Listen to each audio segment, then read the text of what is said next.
Amalia, Virgin Island.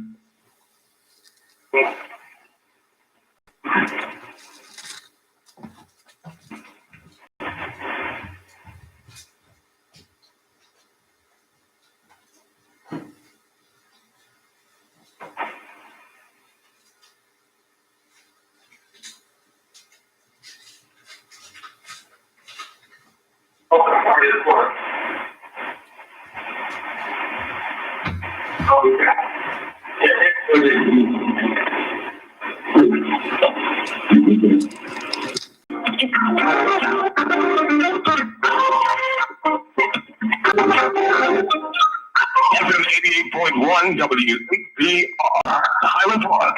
WVIE 107.3 FM Charlotte, Amalia, Virgin Island. Amalia, Virgin Island.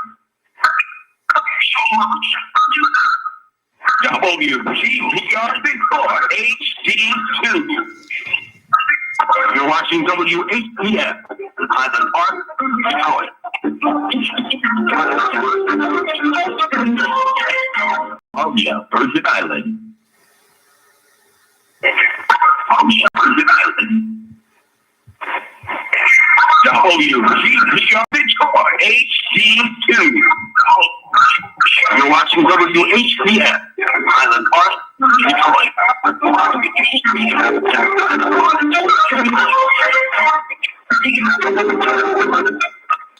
FM 88.1 WHPR, Highland Park. WVIE 107.3 FM Charlotte, Amalia, Virgin Island. 107.3 FM Amalia, Virgin Island. WGPR Detroit HD2. You're watching WHPF, Highland Park, Detroit.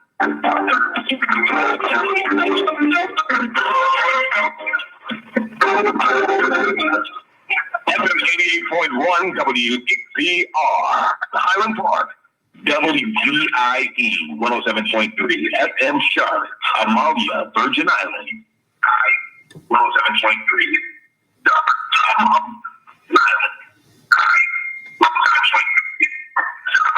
WGPR Detroit HD2. You're watching WHPF, Highland Park, Detroit.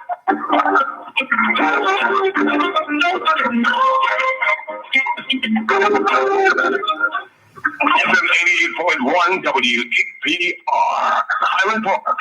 WVIE 107.3 FM Charlotte, Amalia, Virgin Island. 107.3 FM Charlotte, Amalia, Virgin Island. I reckon they're gonna get it straight in a minute.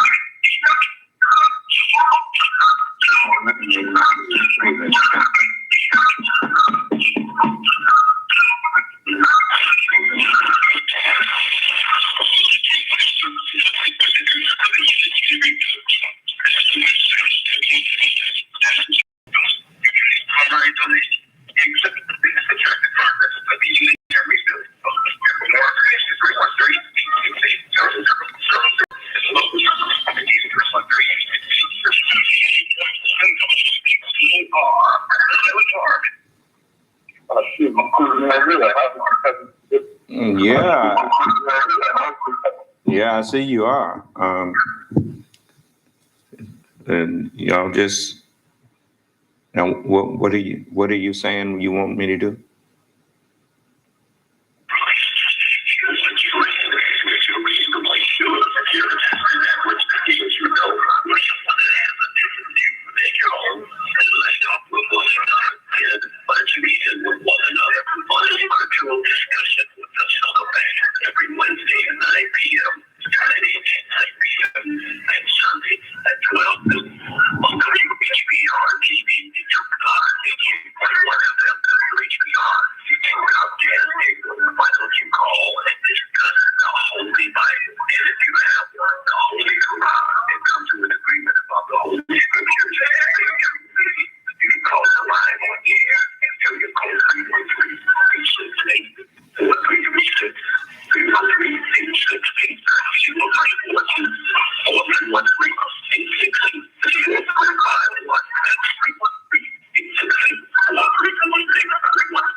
started.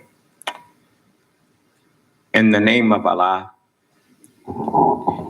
the Beneficent, the Most Merciful, the Truthful, and the Most Just.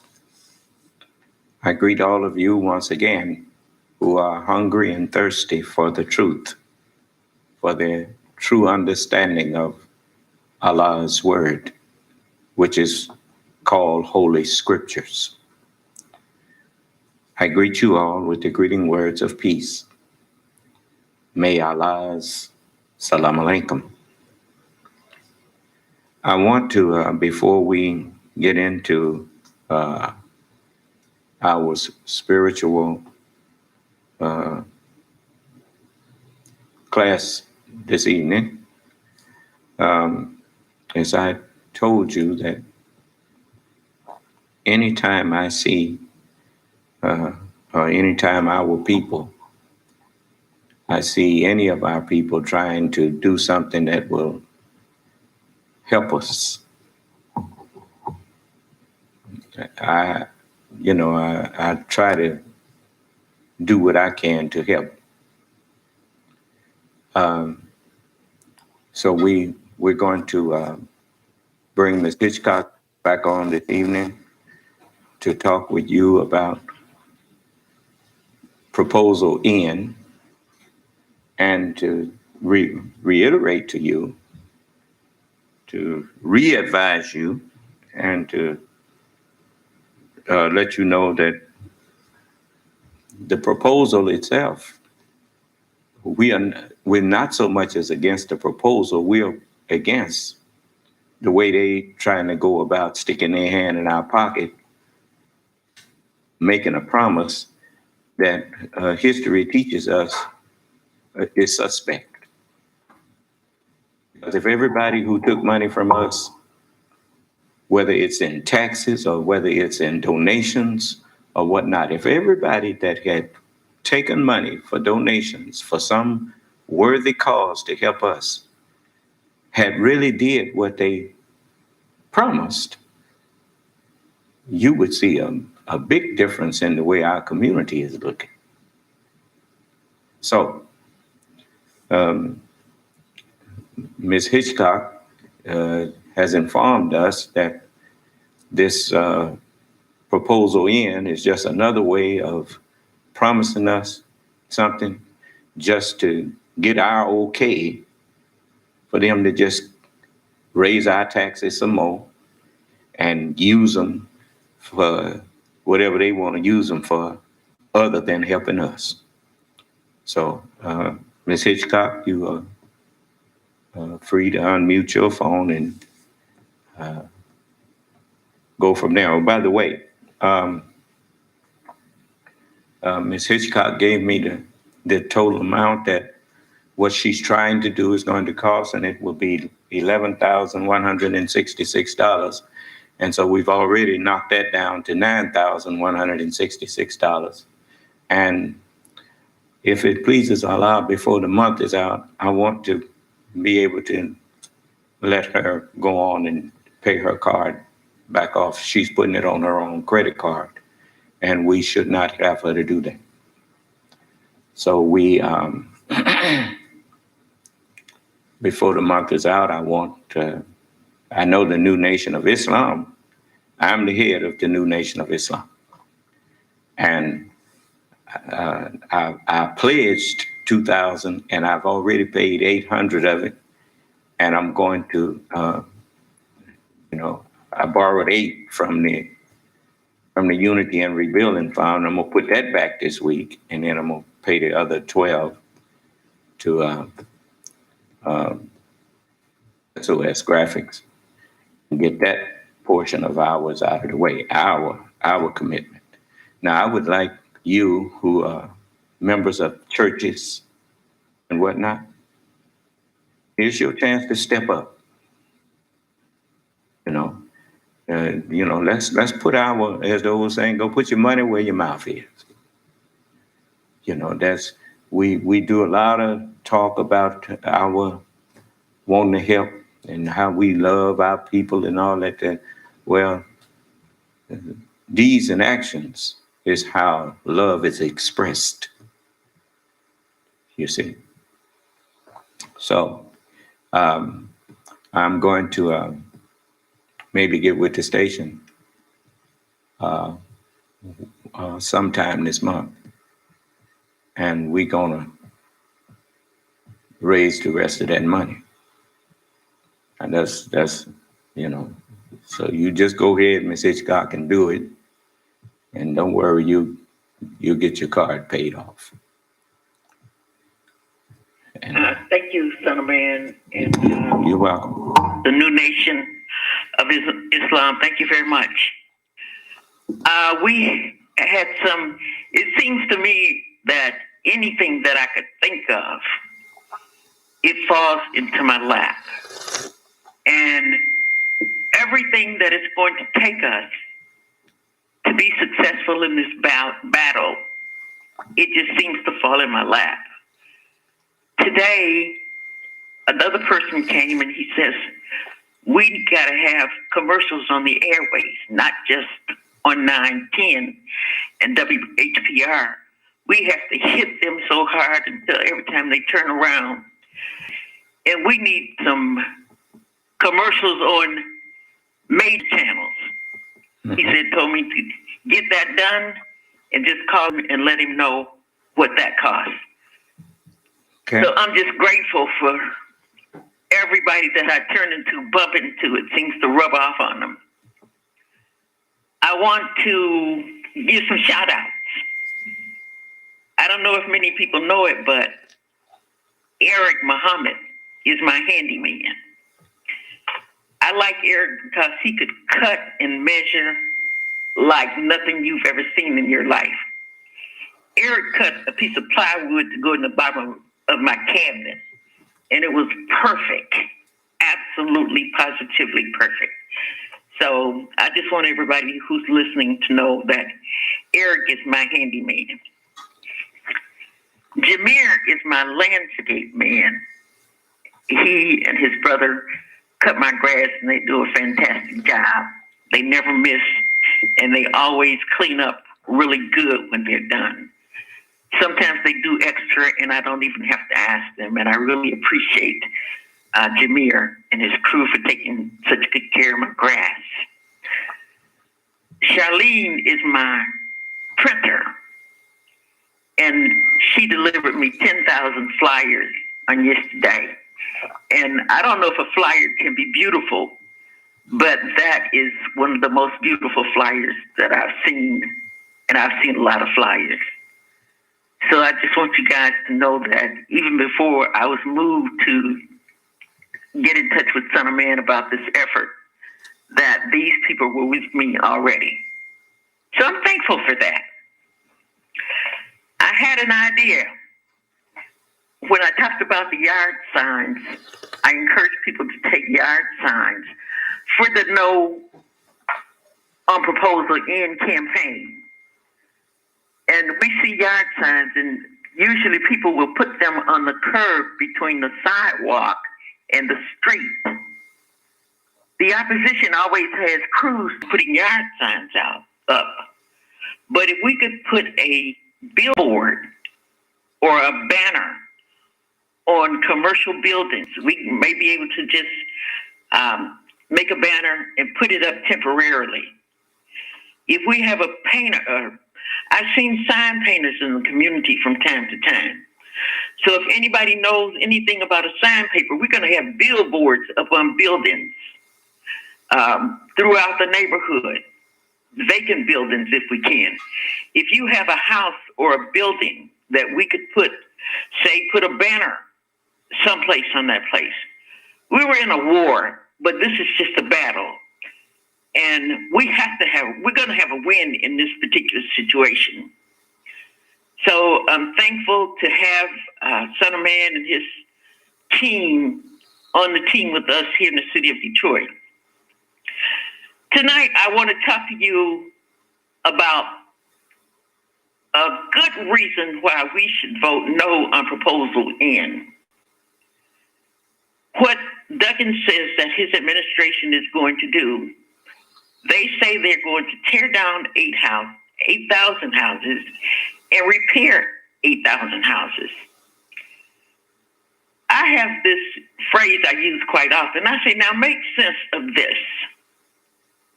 I live in a house. I have to pay taxes on it. My porch needs work on it. You're going to have me pay to repair a vacant house in the city of Detroit that you're going to bring some, I call them interlopers, into the city of Detroit. Let them have that house at a discount rate. You're going to give them a grant to repair that house. And that's what you're going to do with my money from proposal in. That's not a good thing. These are people who we can never trust to do what they say with our money. There was an article in the Detroit News about maybe 2 weeks ago. They wouldn't release this audit until after City Council approved putting proposal in on the ballot coming up in November. We tried to get them to release the audit, but they never did it. So there's an article in the Detroit News. It's called Audit of Detroit Land Bank Flags Weak Controls and Demolition Records. A new independent audit of the Detroit Land Bank Authority's accounting practices turned up concerns over vendor payments, demolition records to back up costs, and weak internal controls. This audit was commissioned by the Auditor General for the City of Detroit. The auditing company was Stout, Reeses, and Ross. The report by the advisory firm Stout, Reeses, Ross notes the land bank has strengthened financial oversight policies from what was in place in 2015 when its federally funded demolition program first came under scrutiny. The program has since been the focus of local and state reviews and federal crime probe that culminated in bid rigging charges. This is how they screen the people who pay taxes, Black people in the city of Detroit, out of getting our own money in the form of contracts, jobs, and what have you. Some people don't think of people being dishonest. Bid rigging is, say, a Black contractor puts the lowest bid in on a contract, but they don't get the bid. Another company puts a bid in, and he's been told what the lowest bid was. So he gets the bid right under the Black contractor. Once he gets the bid, they come back with add-ons. They add up the bid to whatever it is that they want to say that the job actually costs. So that's bid rigging. Sometimes they don't even put the contracts out for bid. They just decide how much money they're going to give somebody, and the taxpayers in the city of Detroit end up holding the bag for that. So that's one of my explanations right there.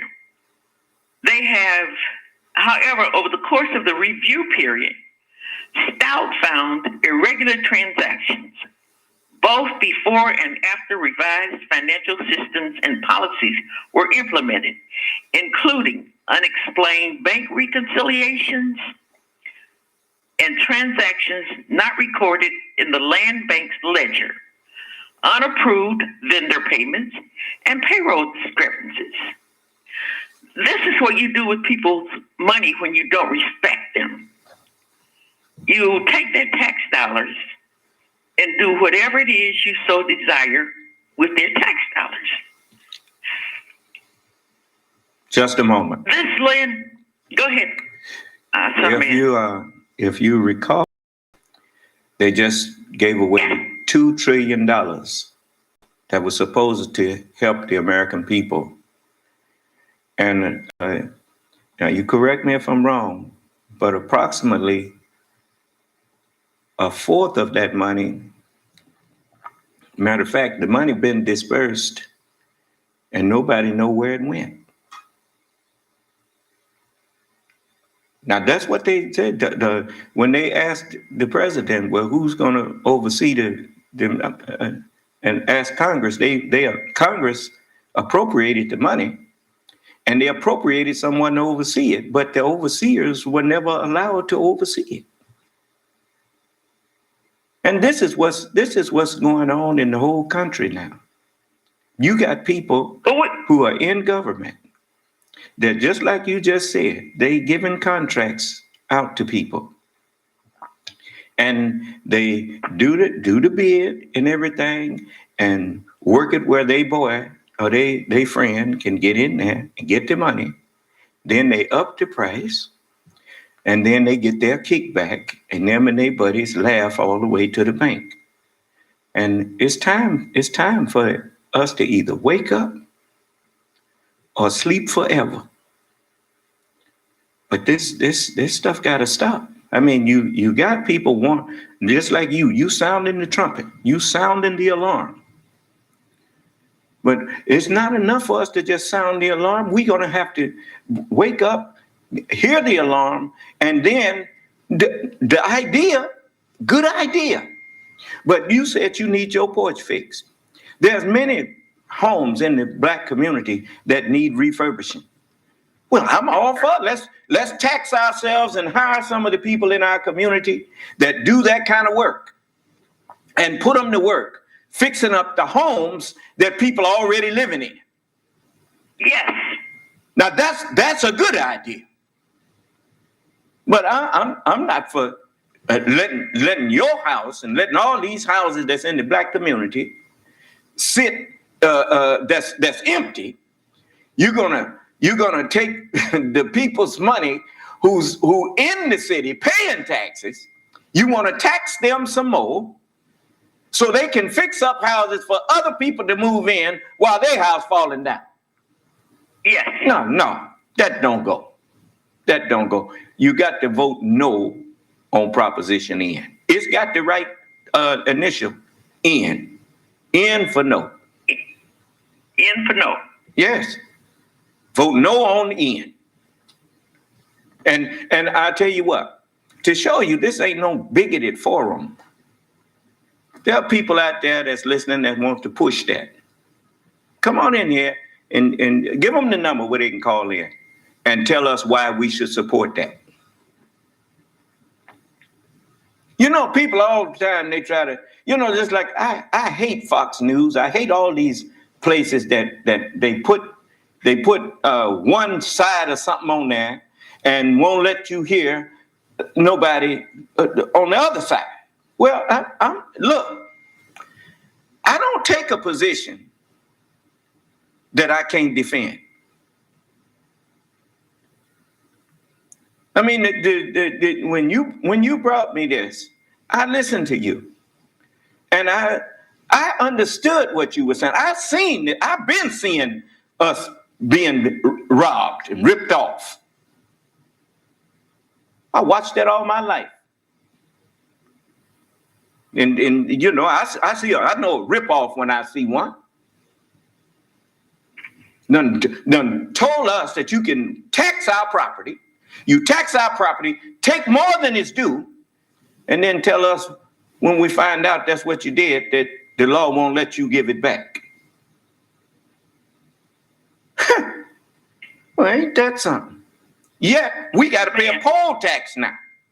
When people go to vote, if they've been in jail down there in Florida, they got people that's out done served their time, paid their debt to society through prison time. And if you look at their sentence, when the judge sentenced them, it didn't say nothing about you do this time, and then when you get out and you pay the state back this and pay the state back that, because they've been working them people in prison and ain't paying them hardly nothing no way. They got their money. There's no law. They just making this stuff up as they go. Making it up to keep you and me from voting. And yet they tax us as equal citizens. I mean, I could understand if they didn't tax us and didn't bother our money, whatever we have coming in. They say, well, y'all keep that because we ain't gonna let you vote in our election. Okay, that's fine.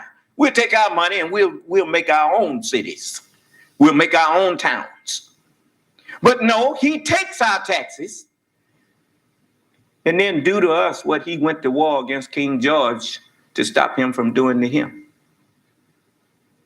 He wants to tax us, but he don't want us to have no representation. Go ahead, Miss Hitchcock. The city was awarded $265 million in federal funding to tear down 15,000 houses since spring 2014. The audit identified $315 million in payments the land bank made to 629 different recipients over the review period. However, 79 recipients comprising $50.8 million in funds were made to recipients not included on the Detroit Land Bank Authority approved vendor list.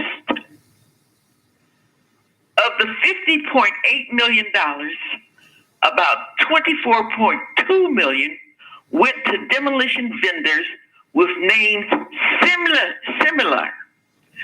to those on the approved vendor list. The remaining $26.6 million, it says, was paid to other vendors not on the approved vendor list in any capacity. Now, what happens in a situation like that? Say, for instance, Billy Jones, that's just the name I pulled out of my hat, is on the approved vendor list. They make the payment to Billy Jones, Billie Jones. They give him his payment. Then they have an identical payment made out to Billy Jones. That's how some of our money gets lost, stolen, buried, whatever the situation is. They tell us that you have to get on the approved vendors list. Approved vendors list is how you screen people out who you don't want to have contracts. Similar names is how you get rid of our money that you just want to misdirect or send someplace else. So federal money comes from the same place that our tax dollars come from. It comes from the people's pockets. We cannot trust our money to people who operate in such a fashion. So I just want people to understand that the city of Detroit just squanders our money. They don't respect us. They weed our people out the contracts. They block us. They think that it's just like our caucus is there. And they want to continue sucking the life out of the people in the city of Detroit and driving them out. What better way to extinguish a people than to make them homeless, to make them subservient, to not value a people? We cannot participate in that. We cannot approve giving them our money. We must fight this until we can't fight it anymore. This is a battle, but we're in a war. We cannot continue to be used. We're going to have to, everybody's going to have to come out.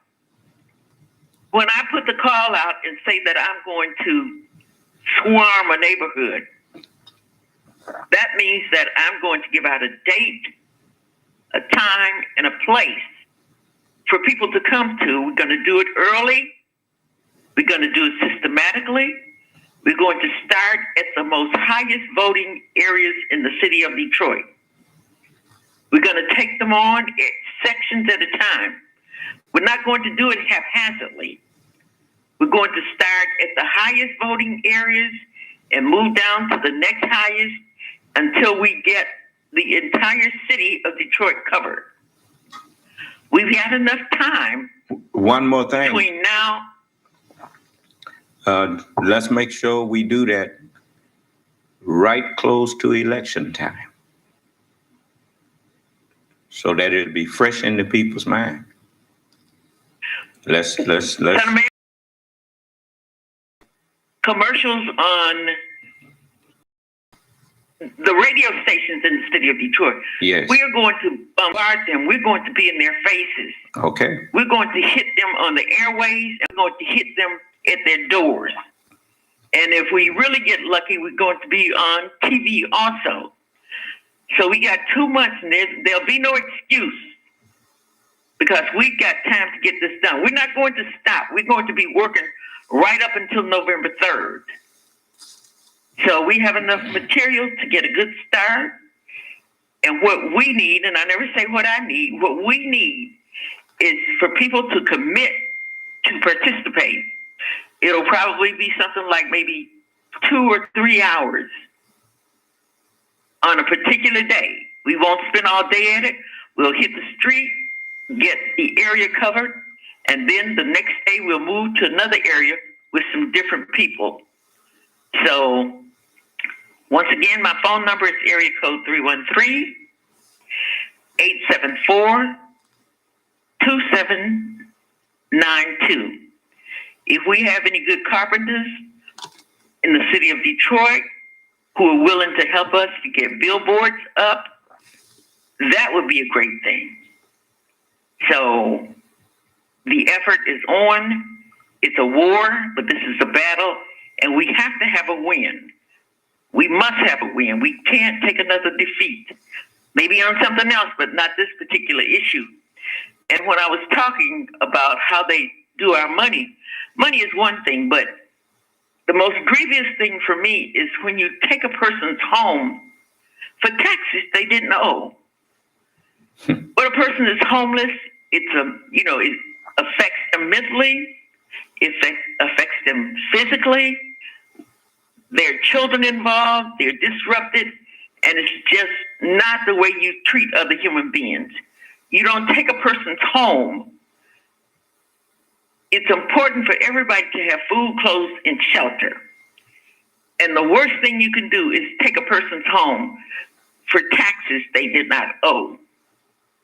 Yes, ma'am. I agree. Yeah, I agree. Wholeheartedly, I agree. There shouldn't be nobody in America that don't have a home. Yes, sir. It's the richest nation on earth. And, we are in a day and time that even the young people that I see demonstrating and speaking up, I have to admit, they give me hope. Because I see things that I never thought I would see. Just like I never thought I'd see a black president being supported by a white man as his vice president. I saw that. I couldn't believe it. And yet it was there right in front of me. I saw white people standing up truly, into it. I was looking at that election when Barack Obama got elected. I saw white people standing up there as though they was just as proud as they could be. And I say, what in the world going on here in America? And it turned my heart to this country.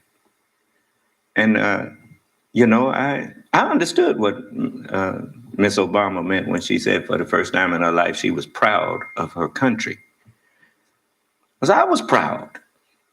At that time when I really understood it, my pride came later when I was shuffling through the airport and different things.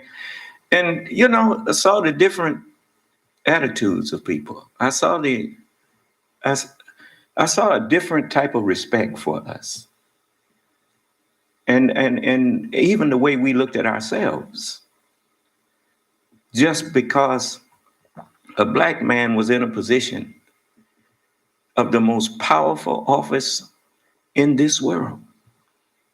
And he had been elected by a majority of white people and black people in this country.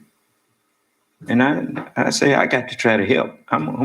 You see good happening, you should try to help it happen. So, this is, I'm going to support Mr. Biden. I'm supporting him with everything that I can support him with. And I'm going to support all of the good that I see any of people doing that will help this. If it will help the United States, it will help everybody in it. And so I'm going to do the best I can. And I even got a new flag I'm going to be showing y'all pretty soon. But anyway, One other man, son of man. Yes, ma'am. One of your listeners came by and picked up a yard sign. Mm-hmm. And he had a young man with him. I don't remember either one of their names. But I was having such a good time with them. He had a little plaque. And I believe the plaque said, "None of us are free until all of us are free." That's right. And if he's listening tonight, I want to give a shout out to him. I was so excited, I didn't ask him how much the sign cost. I made sure that I got the money for the yard sign. Mm-hmm. And I just want to let you guys know that somebody was listening and he came by and picked up a yard sign. And he had a really nice plaque that says, "Until all of us are free, none of us are free." That's right. So even people that don't realize that, the depth of that statement, that statement is a lot deeper than people think. It's just like I was when I was over in jail in the county jail here. I got a chance to talk with a lot of the brothers and that was in there, and I reminded some of them. I said, "Look, we locked up in here, but them who got to watch us, they locked up in here with us." that's right. The only thing is they get to go home and sleep, and then they got to come right back and be locked up again in here with us. And so, in order to hold somebody, in order for you to hold them down, you got to be there with them. That's why I'm not spending my time trying to block white folks from being successful in a positive way, or any people from being successful in a positive way. I'm not in your way. I'm not your stumbling block. And I'm not going to let you be no stumbling block to me for helping my people. I'm not going to apologize for saying I don't like it when you mistreat me. You mistreat my people. I'm not going to apologize for telling you I don't like it. Now, if you want me to stop getting on you, stop doing the things that cause me to have to get on you. Because you ain't gonna frighten me out of you had a man in I forgot where it was. I don't know if it was North Carolina or South Carolina, but some of them rednecks out there with they own line threatening his life and all that if he run for office. As long as a dog can bark at you and get you, and then he sniff to see if he smells the odor that fear gives off. And you run from him, he gets bold then. Only reason he barking is because he's scared. So it is with all of these people. Look, we must stand up and be men and women. We see our community is in need. I mean, we used to be talking about, I'll be glad when I get grown. I remember saying that. I'll be glad when I get grown. Because I didn't think my mom and my daddy was doing enough. So I thought I could, when I get grown, I'll be able to do what I want. Well, we got grown. Now we the grown folks. And what have we done for our people's future? I mean, I was looking at the Twilight Zone. I ain't never forgot it. They had a man up there. He was getting ready to commit suicide. And he was standing up in front of a sign on a statue that said, "Be ashamed to die until you have gained some victory for humanity." In other words, be ashamed to die, and you didn't make no difference for the betterment of the human condition. Now, yeah, white folks wrote that. I don't care who wrote it. It's still a good saying. All of us ought to be ashamed to leave the world, and it ain't in no better shape than it was when we were born.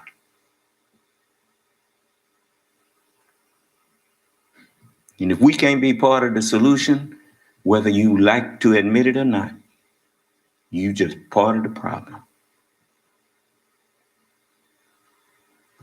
So vote no on N. Vote no on N. Now, ain't nobody, did you put, I assume they scrolling the number that the people can call in if they got an argument why we should vote for something that we ain't got no say so over.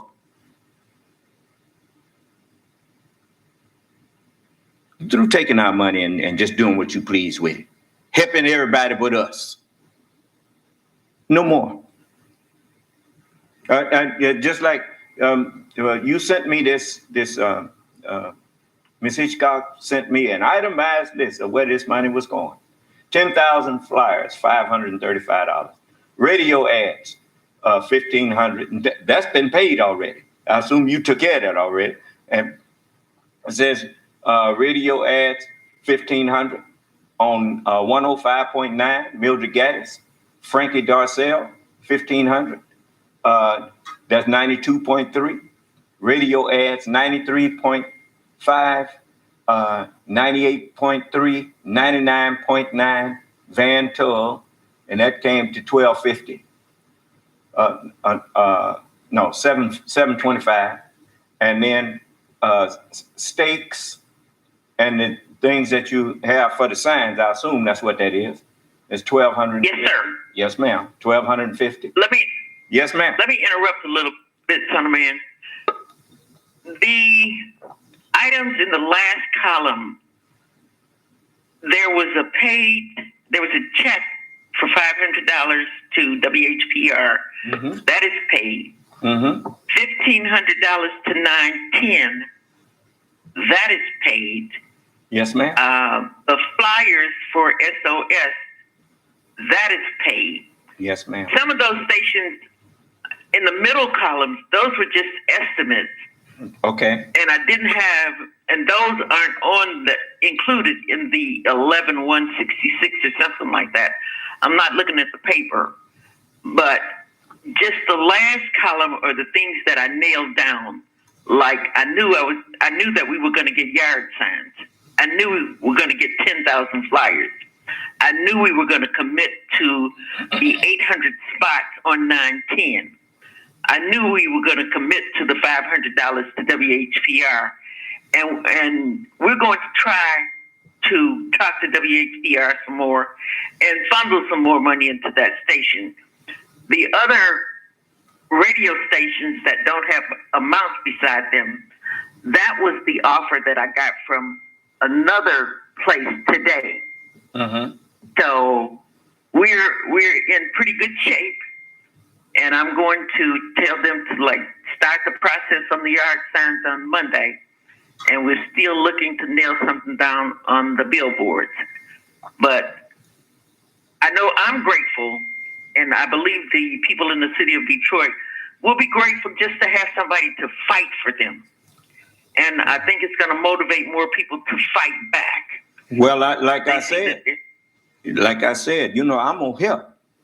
Now that's a given. But understand this: even when I was in a child in elementary school, it always bothered me when I saw somebody walk up and punch somebody in the jaw, and that person that got punched just stand there rubbing it instead of, hey man, it's on, fight back. And you wouldn't fight back. I was mad at the one that wouldn't fight back. And so I'm telling you, I will help you fight back, but I'm not going to do all the fighting for you. People that you have to do all the fighting for, when you look around, you standing there by yourself. No, that's the one thing that I learned in the Marine Corps. So I don't want y'all. We're not going to leave you by yourself. I'm too little. We're not going to leave you fighting by yourself. Thank you. Now, I'm saying that. I mean, I learned the value of a team when I was in the Marine Corps. We went in there in boot camp as individuals. We came out as a platoon. And we were perfect strangers when we came together. And 8 weeks later, we was functioning as one unit, which is what they was trying to get us to see, the power in a unit. So we must be a unit. And that's I mean, we watch sports and everything, and we be singling out some superstar, whatever. Yeah, put him out there against them 5 men if he's on a basketball court. Michael Jordan wouldn't have been so tough if he hadn't had all them other 4 men out there with him. I mean, you ain't nobody, no one-man band here. I'm not trying to take the credit for everything. And the money I'm giving you is what was given to me.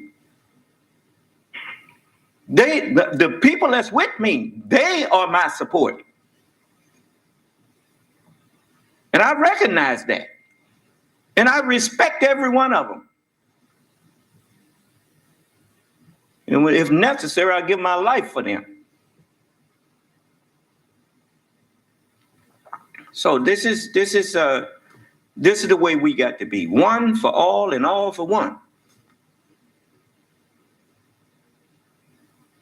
You started this, then you stay at the front of it, and let's go on and make this happen. I added all them them things up over there on the right, and came up with that, what you came up with, 11,166. And I know that before this weekend is out, that 2,000 that I said I was gonna give, gonna be there. And so then that leaves 9,166. And before the month is out, I'm gonna set a date that we can go on and raise that and get that card paid off. So now we ain't gonna worry about the money no more. Let's worry about getting it done now. Let's get the job. Getting it done. Okay. Get the job done. All right. Now ain't nobody called and tried to show us why we should support it. Which means they're trying to slip something in on us. Because if they really thought that it was worthy to be supported, somebody would be ready to speak up for it.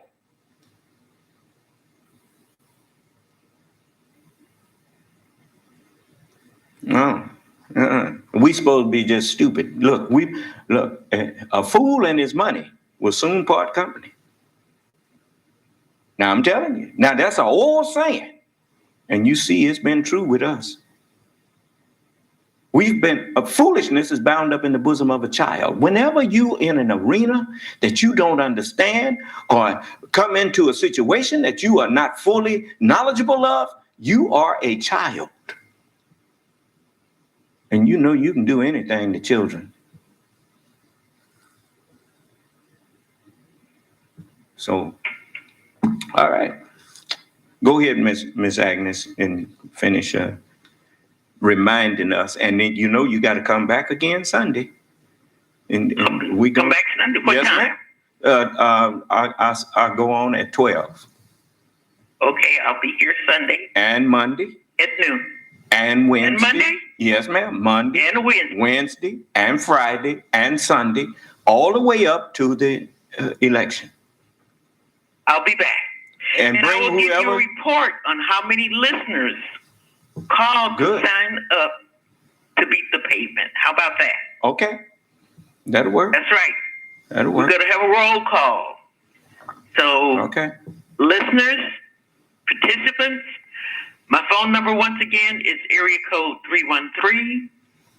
313-874-2792. Okay. Well, Once I again- didn't know that people was calling up and just coming and giving you. Well, what you do is you keep us posted as to how much is left that we need to get, and let's go ahead. You know. Okay. Yes. Oh, go ahead and give your number out again. Area code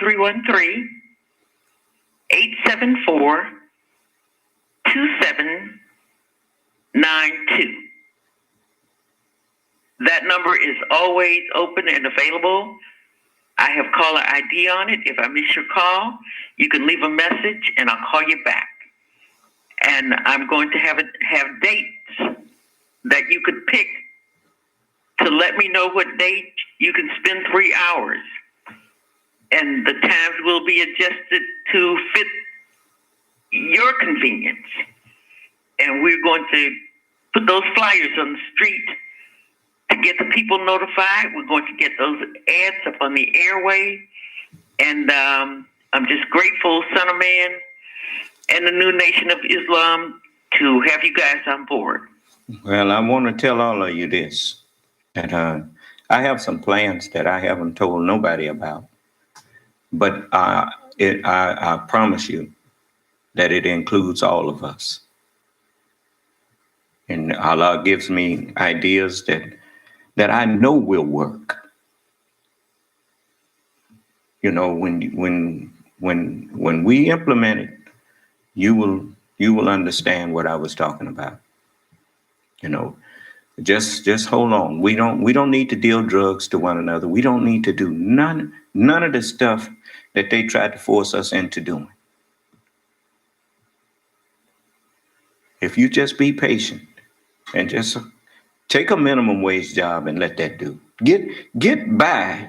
If you can just make enough to meet your needs, give us a little time. Soon you'll be able to get everything you want. You'll see. Not just your needs, you'll be getting everything you want. You'll see. Yeah, we got plans. It's a new day. People just ain't got sense enough to see it. So just hold on to your money that you do have. Don't be giving it to somebody on no pipe dream, no pie in the sky.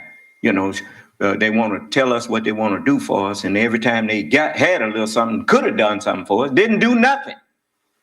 No, we'll do it for ourselves. Yeah, you go by there and look at Sister's braid too. We didn't get no state funds for that. We did that.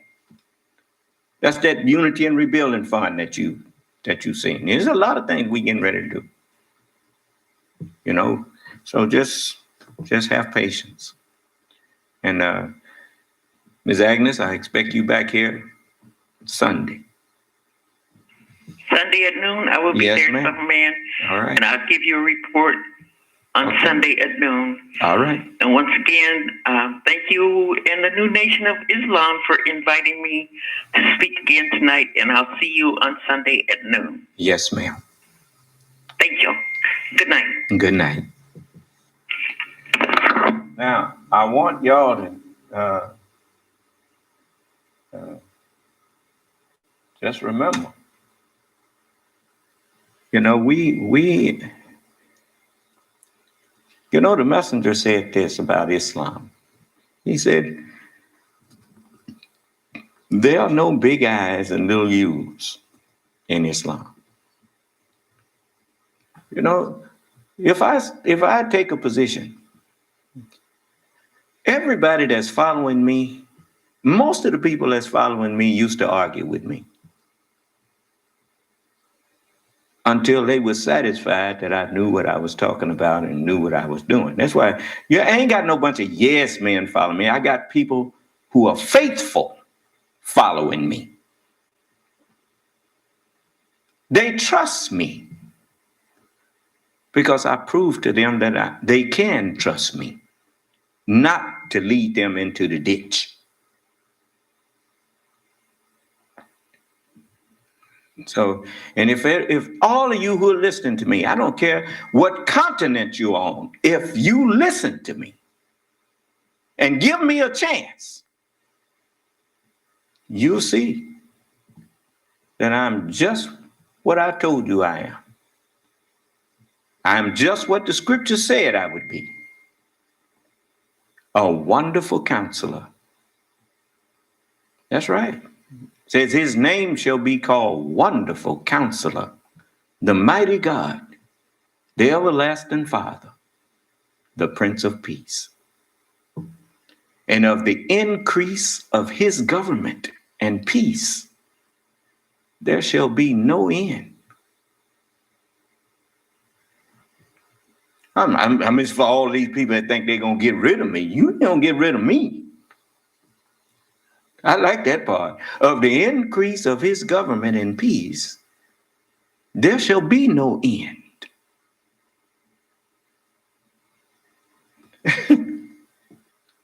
All praise is due to Allah. Now let me give those who have something that they think I've taught that they have a problem with. This is your moment. This is your opportunity to raise your hand, unmute your phone so that I can let you express it. And then we'll take it from there.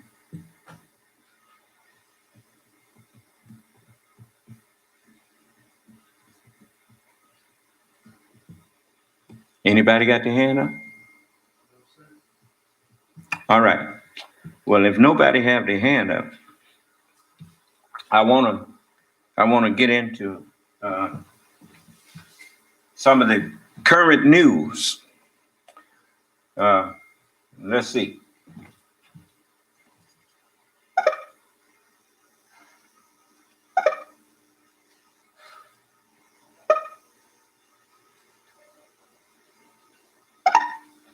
A change to Donald Trump's schedule in France when he canceled a visit to the American military cemetery near Paris, saying that the helicopter could not fly because of rain and that the Secret Service didn't want to drive because of rain. They didn't want to drive there. Now, there was no reason to believe any of that story at the time, and many of us publicly said we... Now, people always accusing, people can, when you didn't have tape recorders and video recorders, people could just about lie their way out of anything. Huh? I mean, people, I've heard people refer to NBC, MSNBC as fake news and all that kind of stuff. Was Lawrence lying? Was that fake? Was that a lie? What he just said? Let's see. I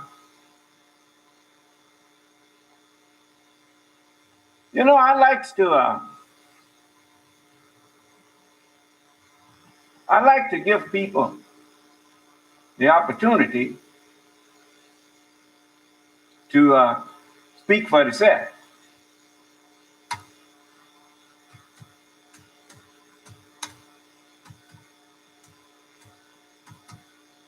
Now,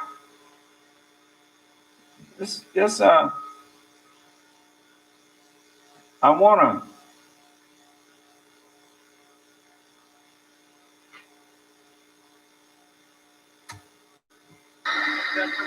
just a moment.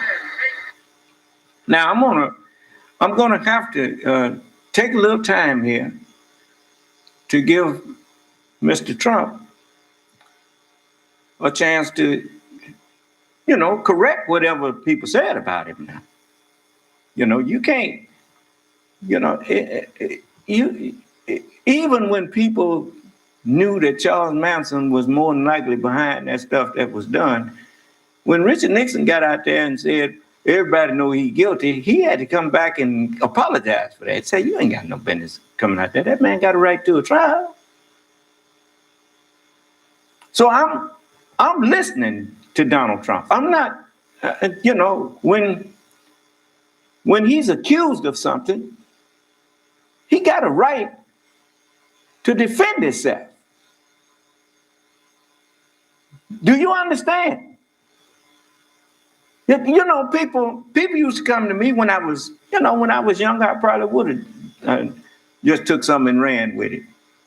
But the Holy Quran says if an unrighteous person brings you some news, you better look carefully into it, lest you harm a people or a person. You harm people not so much as just causing physical harm. You can cause harm to people's reputation.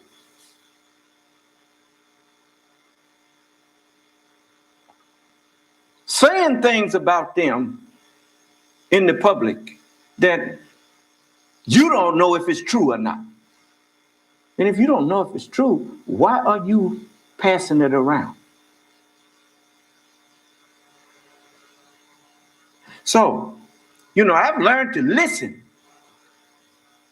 And a lot of times you don't have to be, in this world, they taught us a term called circumstantial evidence.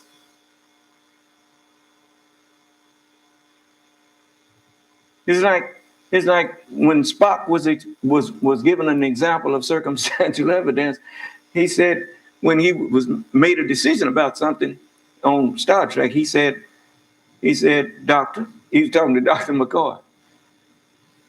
When Doc asked him, well, how would you know, Mr. Spock? He said, Doctor, if I throw a hammer and even though it may leave my sight, I know that it fell.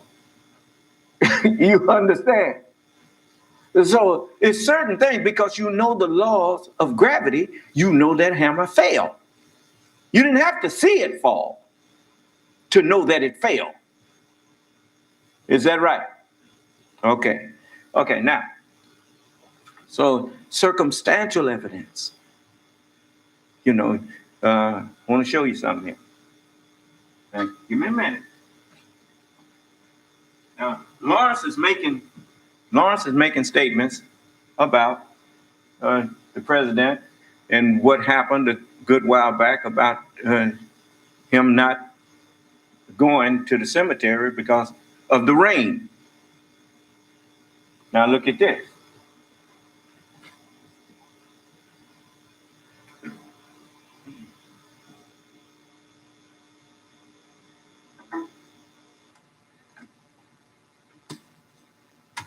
Fake news, corrupt news, the kind of news that's ruining your profession.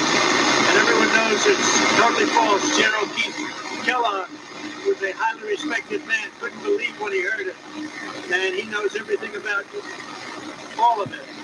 And to think that I would make statements negative to our military and our fallen heroes when nobody's done what I've done with the budgets, with the military budgets, with getting pay raises for our military. It is a disgraceful situation by a magazine that's a terrible magazine. I don't read it, but I just heard about it. So I disagreed with John McCain, but I still respected him. And I had to approve his funeral as president. We lowered the flags. I had to approve them. Nobody else. I had to approve it. The trip to Europe and to France. I was ready to go to a ceremony. I had two of them. One the following day. It was boring, and I went to that. But the helicopter could not fly. The reason it couldn't fly because it was raining about as hard as I've ever seen. And on top of that, it was very, very foggy. And the helicopter was unable to fly.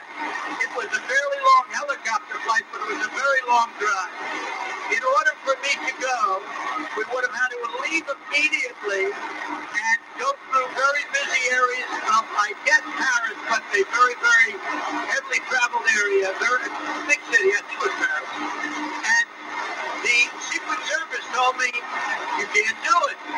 I said, I have to do it. I want to be there. They said, you can't do it. We'll get you confirmation of this. If they really exist, if people really exist, they would have said that they're lowlifes and they're liars. And I would be willing to swear on anything that I never said that about our fallen heroes. No animal, nobody, what animal would say such a thing? And especially since I've done more, I think that all... Now, we're going to come back to that. He said he'd be willing to swear on anything that he had not said that. See, but most people are not good listeners. And that's why people can talk past you. Because you ask people a question, and most of you, when they don't answer you, you don't even realize they never answered your question. You know, so of course I'm not like that.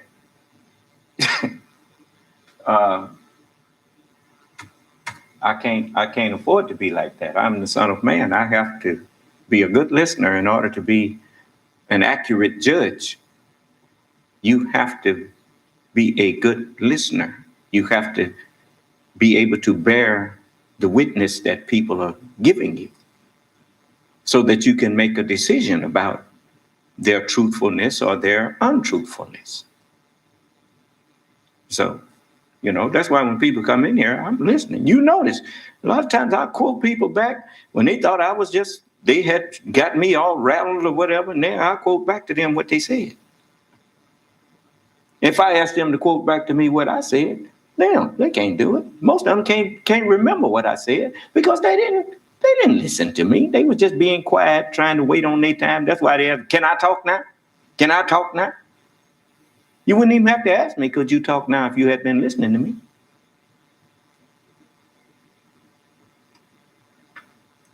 Because if you really participating in a conversation, don't nobody have to, when people are really having a real conversation, you don't hear nobody saying, can I talk now?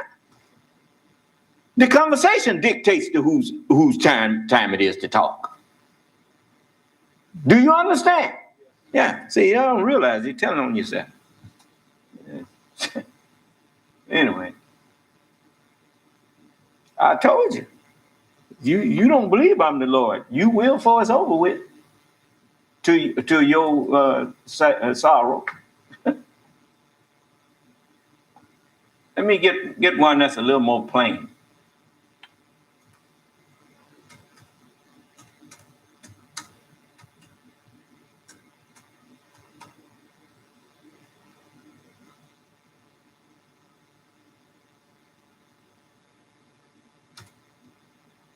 Furious reaction today after claims that President Trump called fallen American heroes losers and suckers.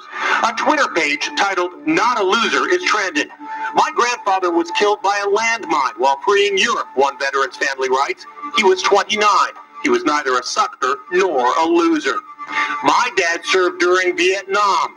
Not only did he serve, he volunteered. Most definitely not a loser. Former Army Airborne Ranger, Bronze Star recipient, deceased. My brother, not a loser. The uproar comes after a New Atlantic magazine report about President Trump's visit to France in 2018 to commemorate the 100th anniversary of the end of World War I. Trump was scheduled to pay his respects at a venerated U.S. military cemetery where more than 2,000 American servicemen are buried. But he bailed out. The reason given at the time was that rain had grounded Trump's helicopter, and the Secret Service did not want him traveling by motorcade. Okay, now that's what Norris said that happened, right? Okay, well, I found it online. It's true. That's what he said. Said it was raining. You wouldn't believe how it was raining. And now watch how quick his lie is shown. Watch this. His then chief of staff, John Kelly, a retired general, attended a replay. Is it raining out there? Huh? How did General Kelly get over there? His chief of staff went over there, but he was lying.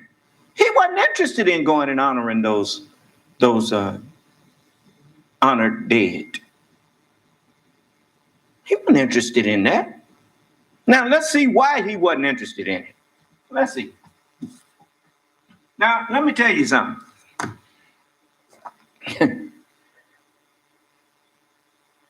If you listen to his answer about why he, you shouldn't think that he would be like that.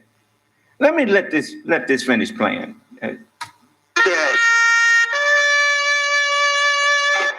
The Atlantic now claims Trump told his senior staff, "Why should I go to that cemetery? It's filled with losers." It also says Trump referred to the fallen soldiers as suckers for getting killed. It's a fake story and it's a disgrace that they're allowed to do. A fuming president denied the claims today. It was a terrible thing that somebody could say the kind of things, and especially... Now, listen now. Listen.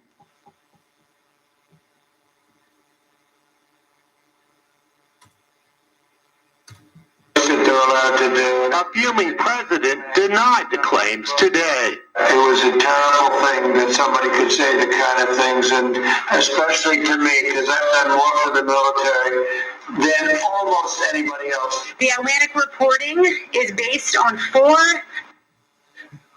It's a terrible thing to say, because I did more for the military than anybody. Almost. Let's get back to this.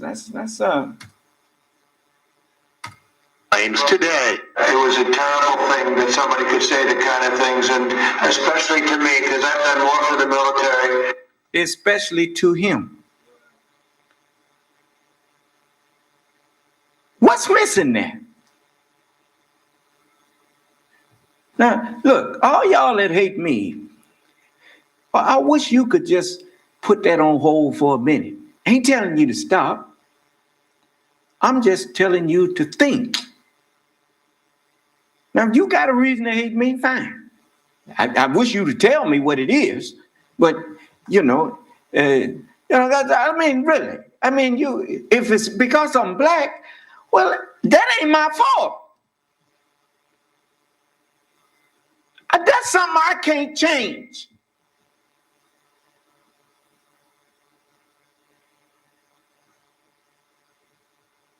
If you hated black that much, then I've seen you paint cars black. You have shoes that's black. You have tuxedos that's black. And you have robes and stuff that you put on your judges that's black. So if the color black was that offensive to you, you wouldn't have that color in your scheme of clothing and automobiles and shoes and all of these things that you have that's black. Even rubber don't just come out black. You made the tires, you put the dye in there and made them black. Now, what is wrong with you? If you would just think for a moment, have you ever been wrongly accused by somebody? Huh? Well, let me show you something here. See, that's the one thing I like about being a man. A man knows another man. Now, I want you to check this out. Let me see.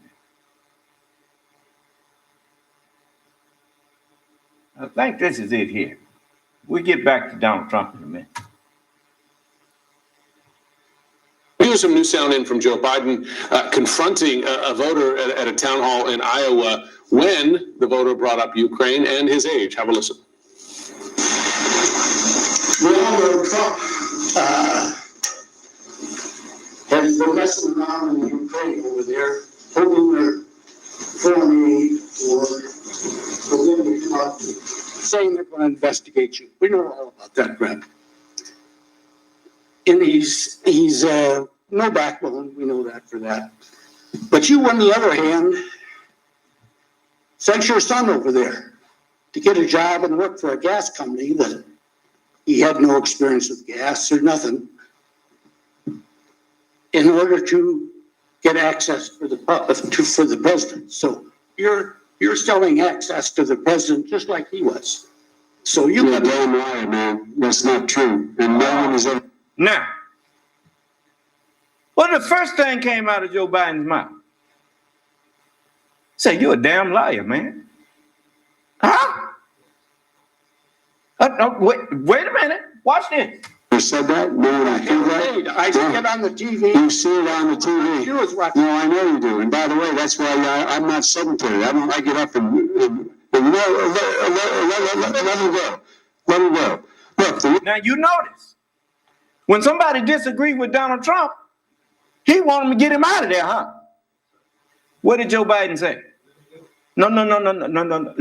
Let him go. Let him go. Huh? Okay, listen. The reason I'm running is because I've been around a long time and I know more than most people know. And I can get things done. That's why I'm running. And you want to check my shape, man? Let's do push-ups together here, man. Let's run. Let's do whatever you want to do. Let's take an IQ test. Did you hear what he said? Whatever you want to do. I know what that meant. See, Joe been in fights. He was just trying not to be raw up there on set. That's why I said, well, we can do push-ups, or we can run, whatever you want to do. Huh? And you getting up out here lying on me in my face.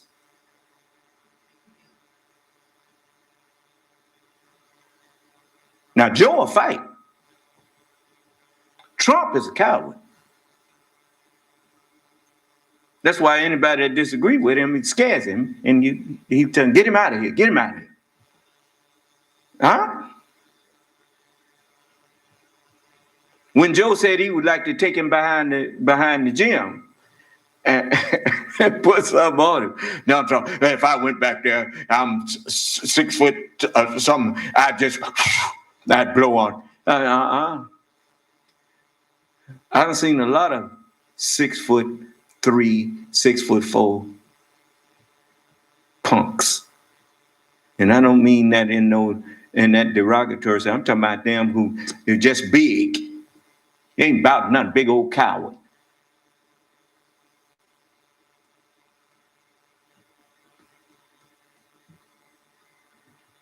Well, anyway, watch this. Number one. Number two. No one has said my son has done anything wrong, and I did not on any occasion. And no one has ever said it. Now, I didn't say you were doing anything wrong. You said I set up my son work in an oil company. You know what you said? Get your words straight, Jack. That's what I read here on MSNBC. Oh, you don't hear that on MSNBC? Let's take an IQ test. All right. Number one. You see how Joe started walking towards him when he said, get your lies straight? Get your story straight? Huh? See, that's a man. That's the way men do. What? Number two. No one has said my son has done anything wrong, and I did not on any occasion. And no one has ever said it. I didn't say you were doing anything wrong. You said I set up my son to work in an oil company. You know what you said? Get your words straight, Jack. That's what I read. Look how Joe looking at him. Huh? That's not the face of a coward. That's the face of a man who's confronting another man, that man who he's confronting knows that what he's saying, he ain't got no proof of. And he's parakeeting it. Who was this texting me? What?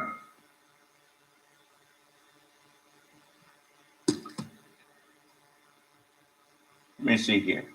Let me turn the volume down just a little on Joe so you can hear him again. I wanted to. On MSNBC. You don't hear that on MSNBC. You did not hear that at all. What you heard? Just a moment. Okay, I'm not going to get in an argument with you, man. I don't want to. Well, yeah, you do. But look, here's the deal. It looks like you don't have any more backbone than Trump does when you're selling. Any other questions? Yeah, all right. Let's take an IQ test. All right. Number one. And access to the president just like he was. So You're a damn liar, man. That's not true. And no one has ever said that. No. You notice Joe didn't even blink when he called him a damn liar. Huh? You know, I mean, see, it's certain things you just can't do to another man. I don't care how old he is.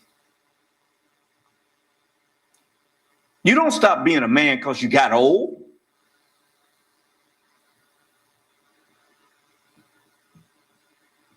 I might not be as fast as I used to be. I may not be as strong as I used to be. But I ain't stopped being a man.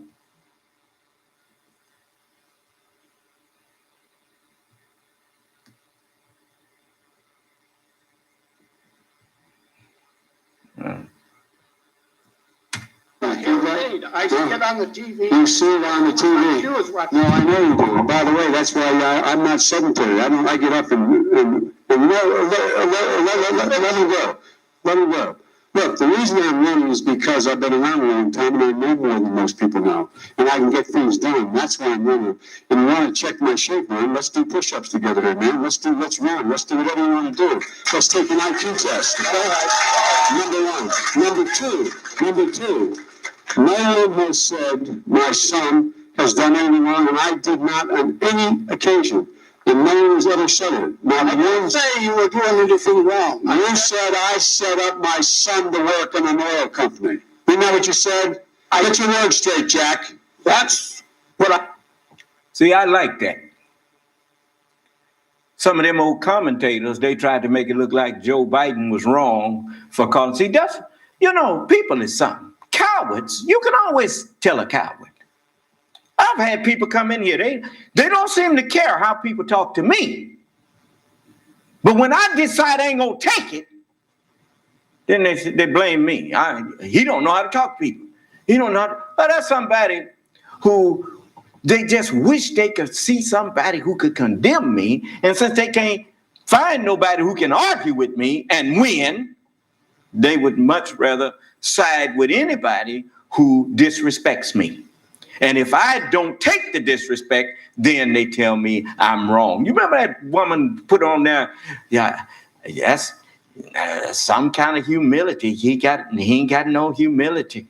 I'm supposed to let people walk all over me, and that's what they think humility means. They wouldn't know humility if it walked up and bit them. How many preachers, how many teachers do you know of that's on the internet that let you stop them in the middle of their class and argue with them? How many? And you tell me I'm not humble? I humbled myself to let you come in here and argue with me. And instead of you coming in here with facts and arguments, you come in here to throw insults at me. And then you get angry with me because I won't take it. You're out of your damn mind.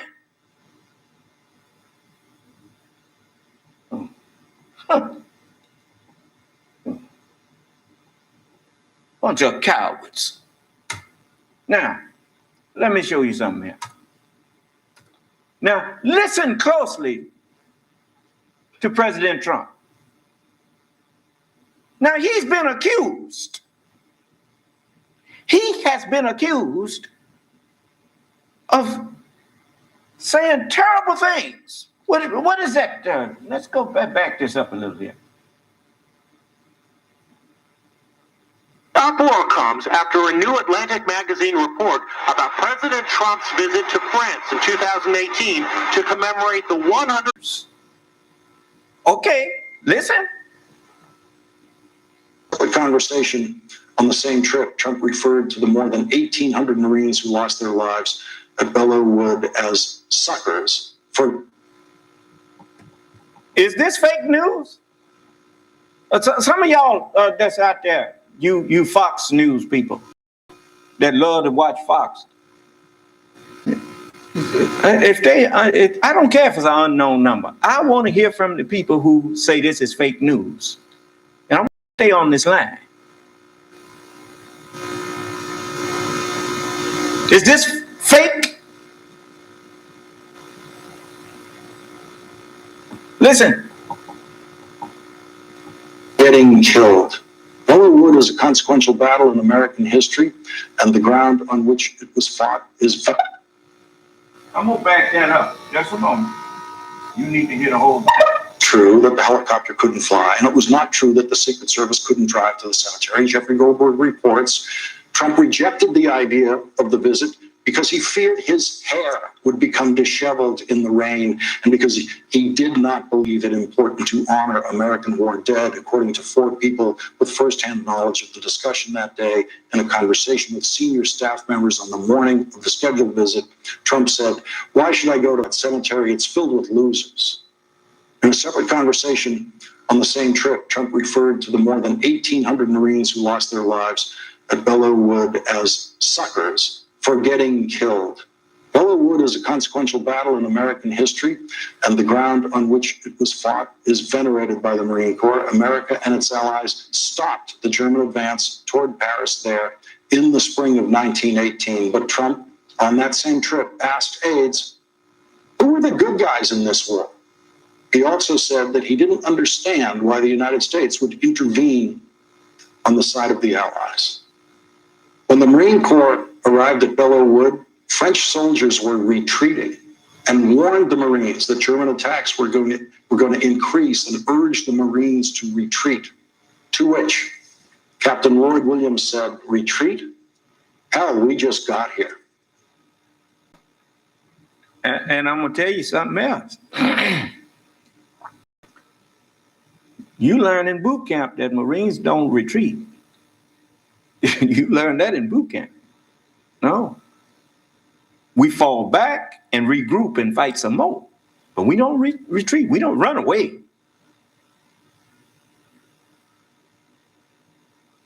And that's one of the things I respected about it. I mean, there's no cowards in there. You don't want no cowards around you.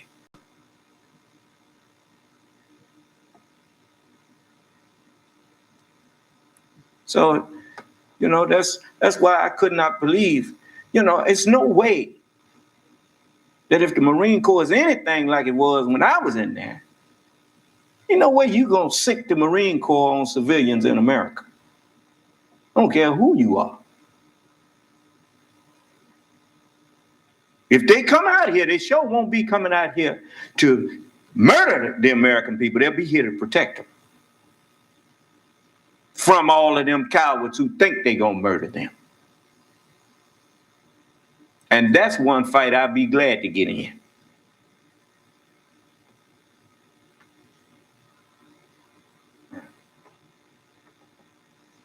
We have known that Donald Trump does not understand or respect bravery since the very first time he opened his foul mouth about John McCain.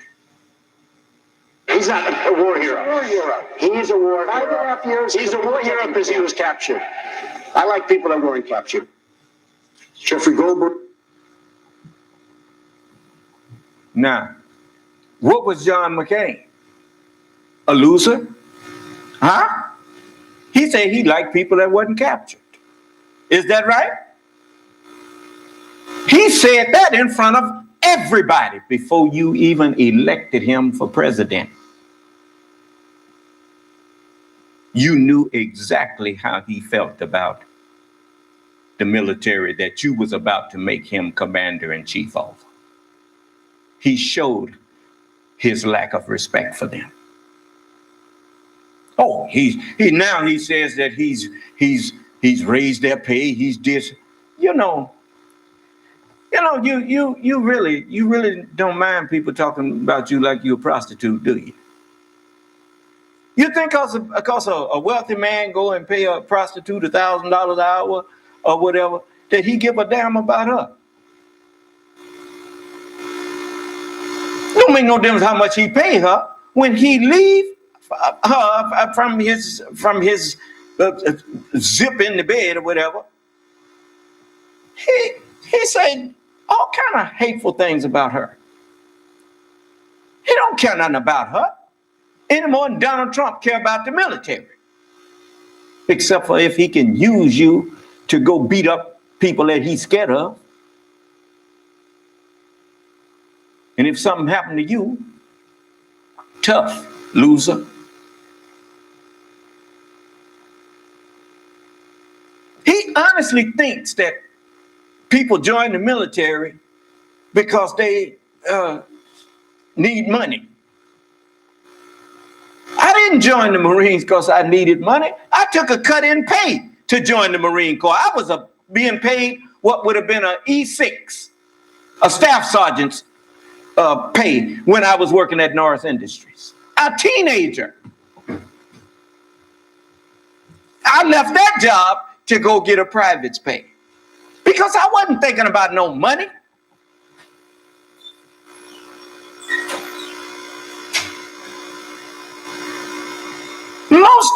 Most of those who was in the military when I was in there, we was teenagers.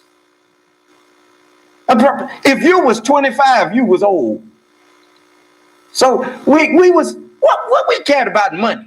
We used to be in the rec room gambling all the money away, going to town, spending it on alcohol or whatever, and just blowing it. The Marine Corps was basically all volunteer. We volunteered. I wish he would come in here instead of calling me a loser. I wish I could get him in an interview. I'd show you who the loser is. And anybody who support him. You ever heard anybody come in here that support him that sounded intelligent by the time I finished with him?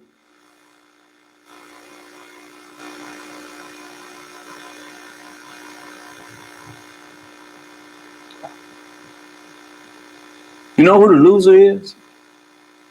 The man who goes around calling everybody else that.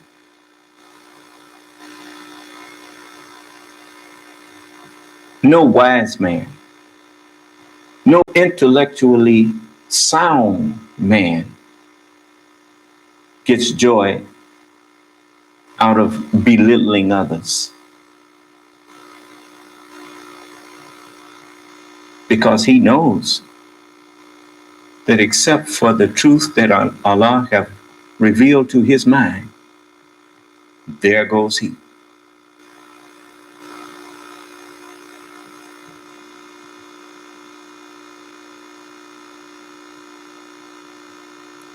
The last thing in A Few Good Men, about the last line of that the young man said when he tried to use, we followed orders. We did whatever we did wrong.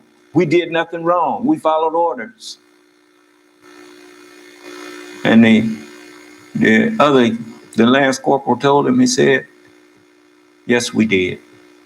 We were supposed to fight for people like him. Not go and beat him up, not hurt him. He realized why he got discharged dishonorably, because that was a dishonorable thing to do. Go and gang up on somebody, two, go jump on one, and even though it was an accident, it never should have happened.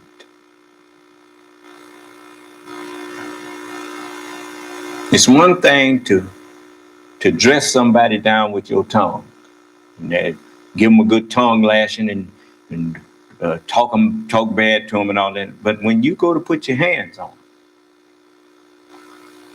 and do bodily harm to them, you have no right to do that. And you shouldn't let nobody order you to do that.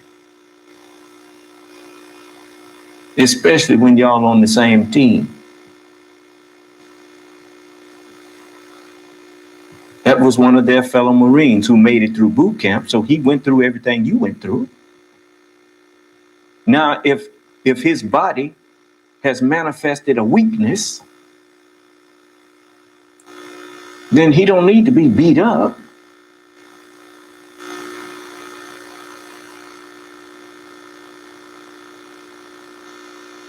He needs to be treated by a doctor.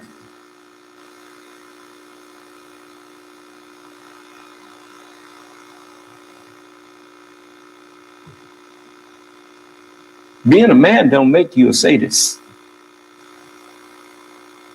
And when you truly become a man, you won't feel like you got to go around trying to prove it by beating up people. Because that does not show manhood. That is the nature of a beast.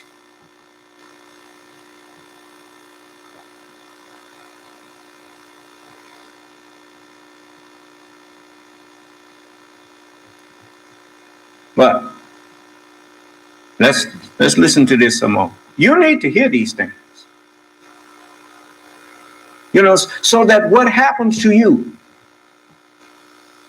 you won't have no doubt that you deserve it.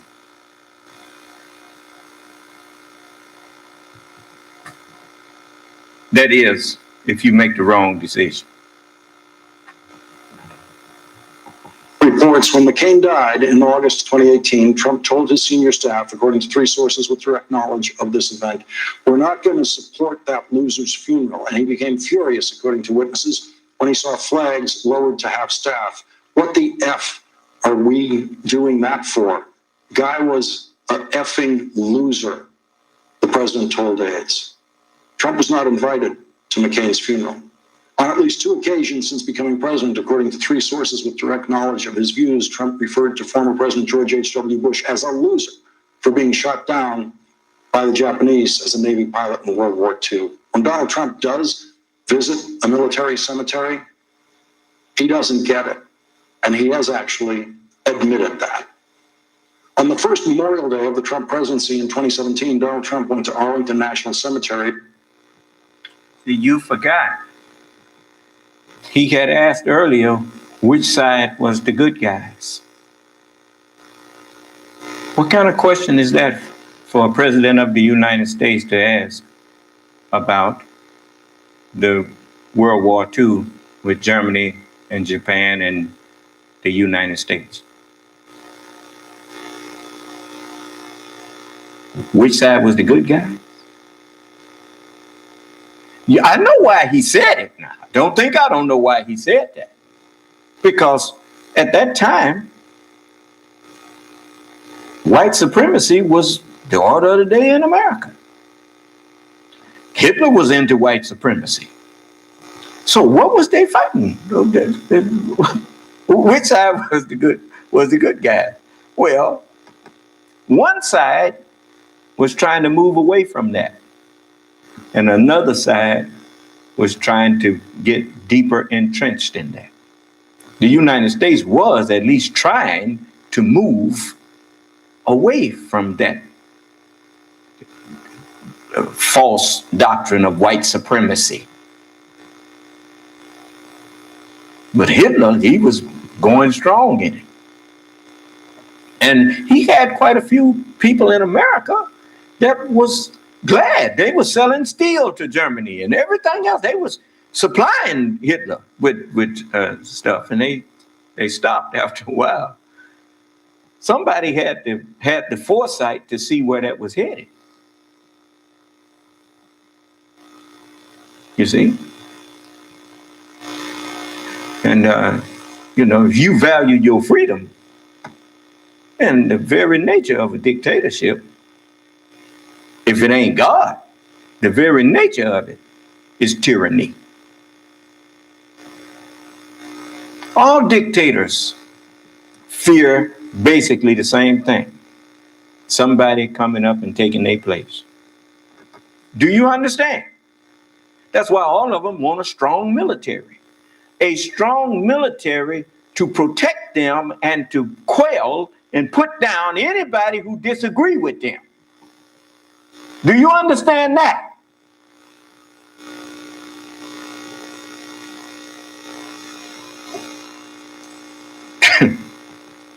Anyway, so your boy, this thing with Donald Trump, talking about he increasing the pay and all of that for the military. He wants to turn you into a bunch of mercenaries, thinking that if you love money like he do, you'll do anything for it, including beat up civilians, including murder American citizens.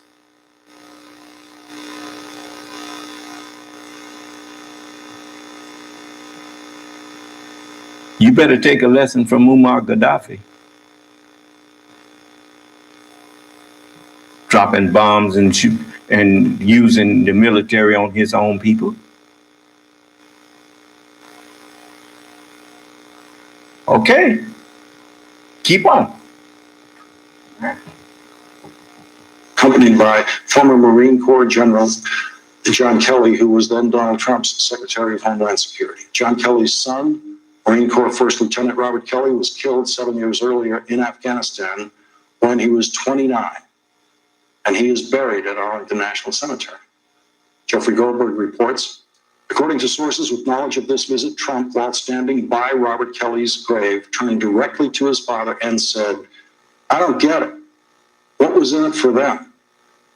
Kelly, who declined to comment for this story, initially believed, people close to him said, that Trump was making a ham-handed reference to the selflessness of America's all-volunteer force, but later he came to realize that Trump simply does not understand non-transactional life choices. He can't fathom the idea of doing something for someone other than himself. One of Kelly's friends, a retired four-star general, told me, he just thinks that anyone who does anything when there's no direct personal gain to be had is a sucker. There's no money in serving the nation, Kelly's friend went on to say. Trump can't imagine anyone else's pain. That's why he would say this to the father of a fallen Marine on Memorial Day in the cemetery where he's buried. Donald Trump sees no...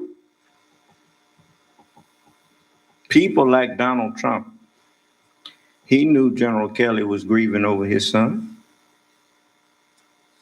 And if General Kelly wasn't careful, Donald Trump knew just what to say to turn General Kelly against the United States of America. If General Kelly's mind was that weak.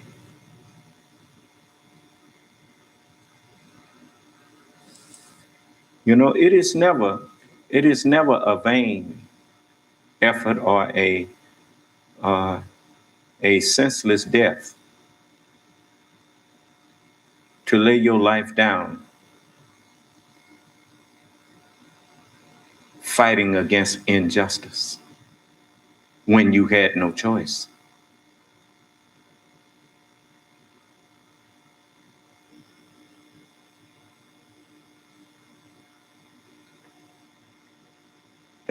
That became, as Allah says in the Holy Quran, if Allah did not repel some men by means of others, there would not be a house left standing.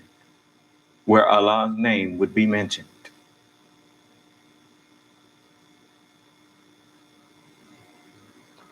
Sometimes you have to fight because the devil in people, the evil in people, will not allow you to be peaceful. If you are attacked, what will you do? Let them kill you? Or will you fight to defend yourself?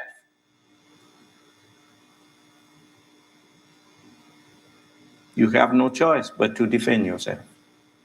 And when you are defending yourself, and you were not the aggressor, know this: Allah is always with you when you are defending yourself.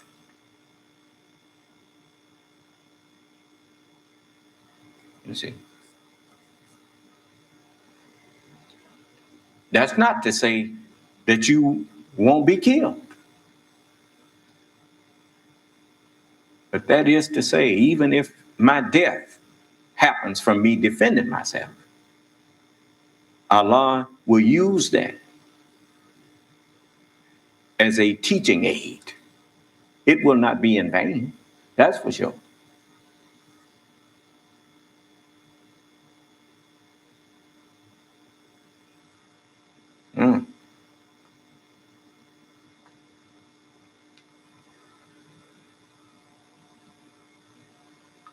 So we say, surely my prayers, my sacrifice, my life, and my death is all for Allah, the Lord of the worlds. Which takes, like many people say, well, yeah, that's all he's doing is talk about politics. Politics is a world. What, you think Allah is not the Lord of that world? You see, I'm standing up here speaking on politics, and none of you can produce an argument to condemn what I'm saying.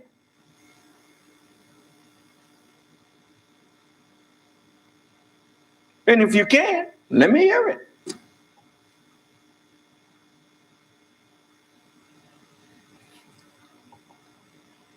Now, he's standing up there. Not only did you not hear him say that he didn't say those things, he never said he didn't say it.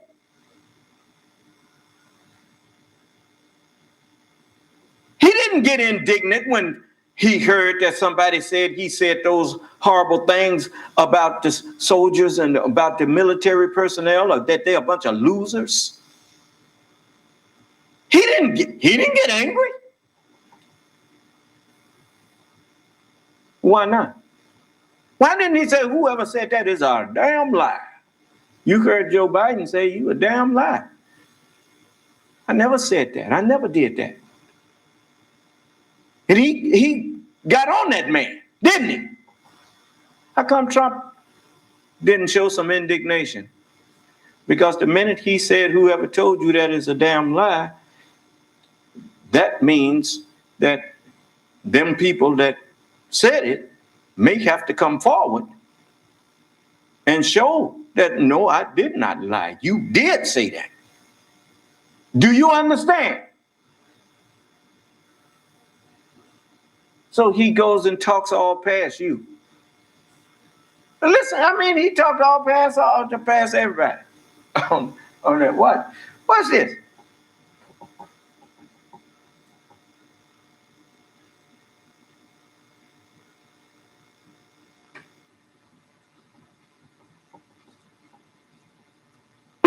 Trump was scheduled to pay his respects at a venerated U.S. military cemetery where more than 2,000 American servicemen are buried.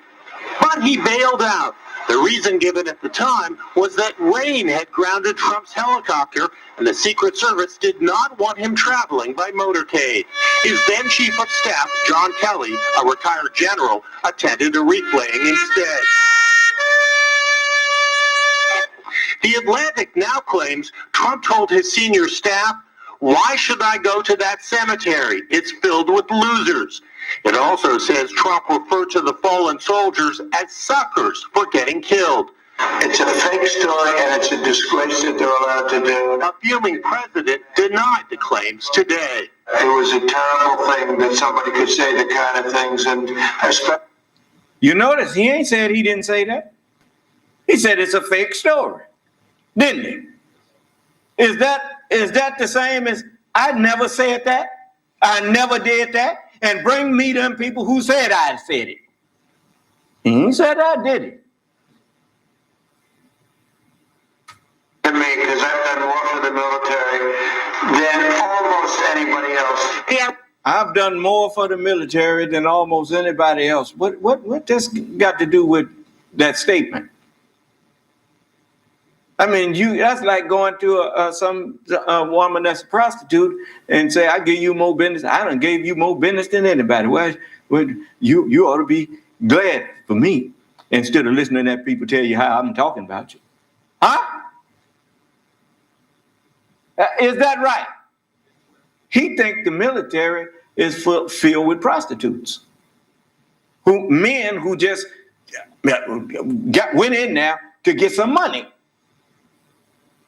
Because that's the only reason he could see to go in there. He didn't care nothing about. He already asked, well, which is the good guy? He got to ask that.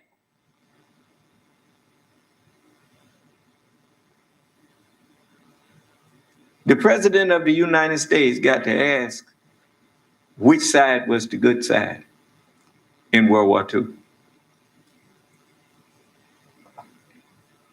Which tells you that since his daddy was from Germany and he didn't want to get drafted, so he fled out of there to America. And then when he tried to go back, they wouldn't let him back in there. But he wanted to go back to Germany. What do you suppose he taught his son?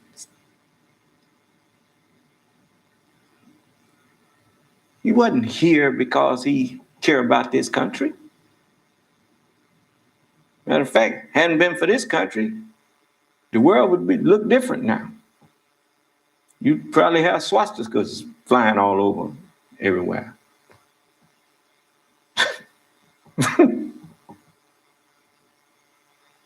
Which tells me something about you people who are out there that support this stuff after the truth has come to you. It's not like you don't know the truth and that what I'm saying is true. You know it's true. The only reason Germany lost that war, Hitler lost that war, was because of America.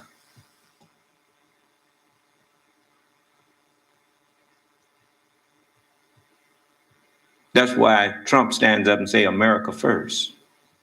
And he winks. Huh? I mean, he winking at Putin and some of these other dictators around there. He likes what they're doing.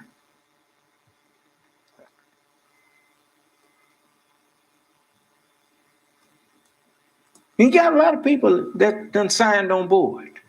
They think that the people in this country so weak and stupid that they can just take it over. You forgot something. King George, they thought that the farmers, them jive farmers. You know, George Washington was a farmer. Huh? And so he thought them jive farmers, hey, we can make lightweight of them. They had a professional army, and there wasn't but some jive farmers.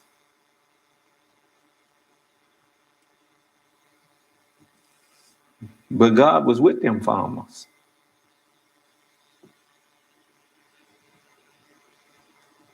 I ain't talking about these southern hypocrites around here, walking around here. If you want to prove that you really believe in God, then let the South send Donald Trump a message.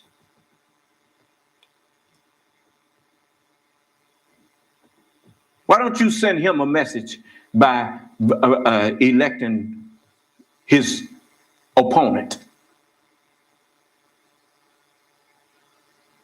That would be a clear message to him and to the world.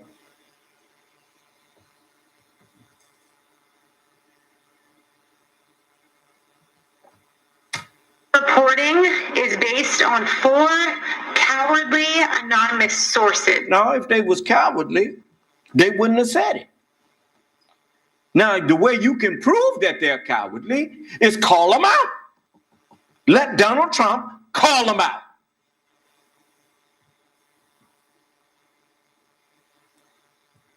Donald Trump ain't yet said he didn't say that. He just implied that he didn't say it, but he didn't say it. Were you listening? Did he say, I didn't say no such thing? I've done more for the military. That's a terrible thing to say about me. Well, you still ain't said you didn't say it.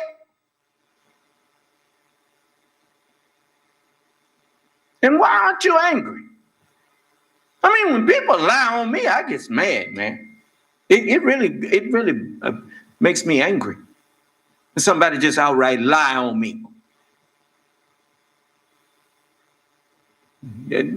I thought most men was like that. Huh?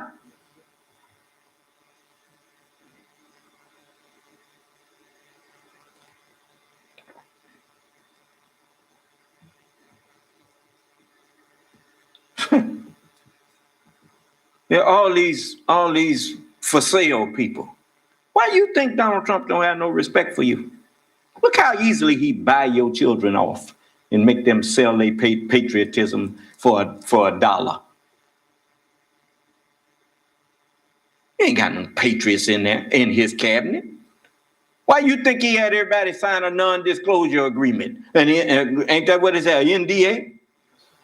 At least he think he can get them to sign a non-disclosure agreement where they can't talk about nothing that they heard come out of his nasty, treasonous mouth.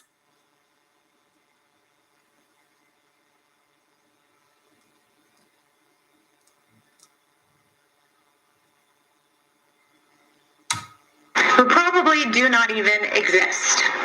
Meanwhile, within hours, 10 sources, 10. Look at her. Sitting up there reading a speech that was wrote for her. You go out there and say this. Huh? Oh, that's the kind of people that gets on me, gets on my nerves. As the book says, you dwell among scorpions, son of man. You know, a scorpion's head ain't what gets you. It's that poison in his tail. Do you understand? He's a coward, but he's sending his followers, his tail, out there with poison in him to sting you. Do you understand? Now you see why the scripture says, thou dost dwell among scorpions.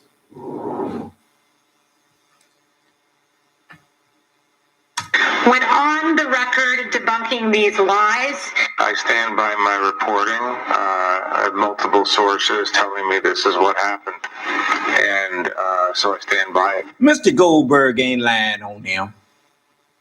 Everybody done heard how he talked about John McCain. Huh? Oh, so you heard how he talked about Sergeant Bergdahl?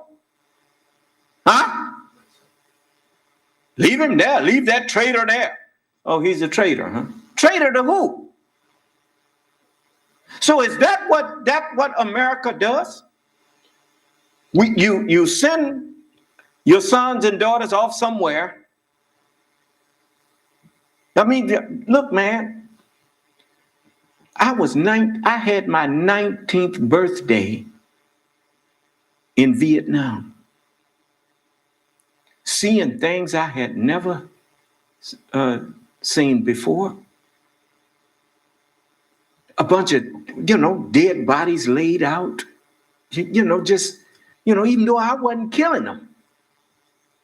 I was there. And whatever I was doing was helping that happen. And if you had came up and asked me what you doing over here, all I could have said was, I was shipped over here. They ordered me to come, and I'm here. I didn't know what that was about. I didn't know what we was over there fighting with them people about.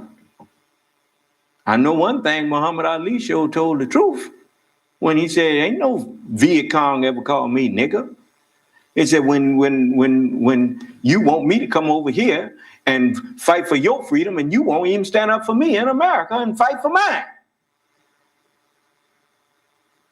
He said, no, I'm not going in no military. It's against my religion.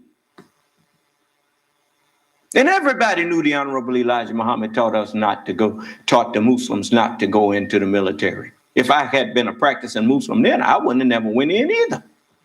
But I wasn't. I had to experience that so I could speak with authority on it.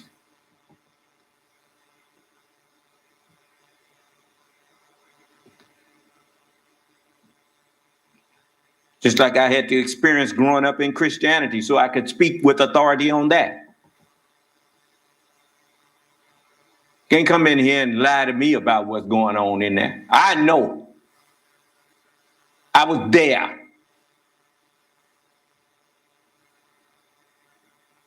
When I got back here, I was a nervous wreck. I didn't realize how much I had been affected just by being there in there.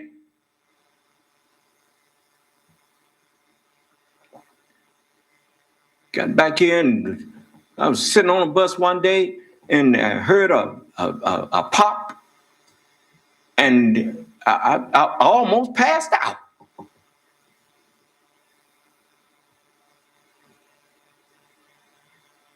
Be sitting down talking and hear a pop or something sound that just close to a gunshot, and it just did something to me.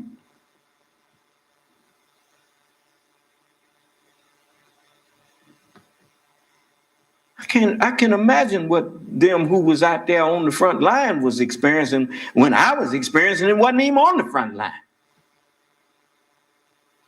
We wasn't made to murder people. That's why our mind get all messed up.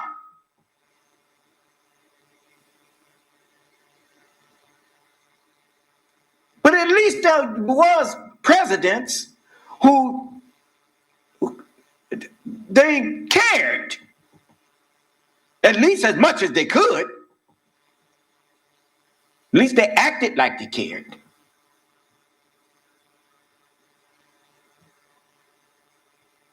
You don't send the man off over there, and when something happened to his mind and he can't handle it or whatever, you just what? Leave him there? To hell with him? He never would have been there if you hadn't sent him there.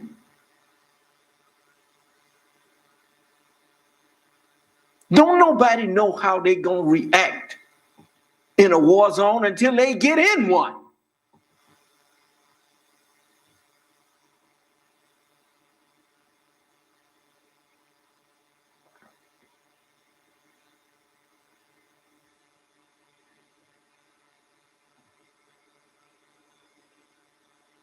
Anytime someone volunteer to go and fight for you or get in your military and out of patriotism, that man don't understand patriotism. That's why he keep talking about money. People don't join the military for money.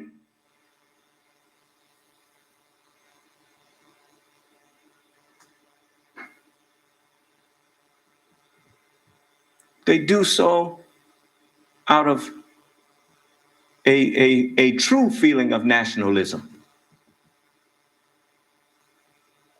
of duty. And I'm not talking about this white nationalism, that racism under trying to disguise itself as nationalism. How in the world you care about the United States, but yet you go around other countries making enemies? You don't give a damn about the United States. Otherwise, you would be trying to make friends for the United States. You liar. Look at him. They listening to me. Can't say a word. Sir, yes. First, know thyself as typing. Did you want to? Yes, yeah. He says, most men who can't control their emotions get mad when a lie is told on them. not realizing that he. No, man. Did Joe Biden, did he lose his emotions? It naturally angers someone when you tell an outright lie on them, especially if they are a person who cares about their reputation. I'll tell you something else. Many times, it used to be more so than now, people would take you to court and sue you. They'll show you. People with money, they'll take you to court. Make you pay for slandering them. If you was any kind of man, I wouldn't have to teach you that.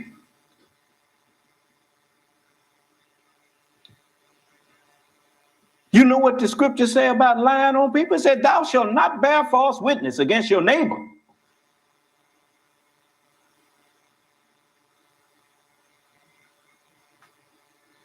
You know, it's amazing to me how people seem to think God gave us something that we should never use. Read what he said again. He says, he's still typing, so I can scroll back up. He says, most men who can't control their emotions get mad when a lie is told on them, not realizing that he can prove the lie to be false. And then he goes on to say, if a young man doesn't want to go to war or doesn't believe in a war, then he should not be forced to go via a draft.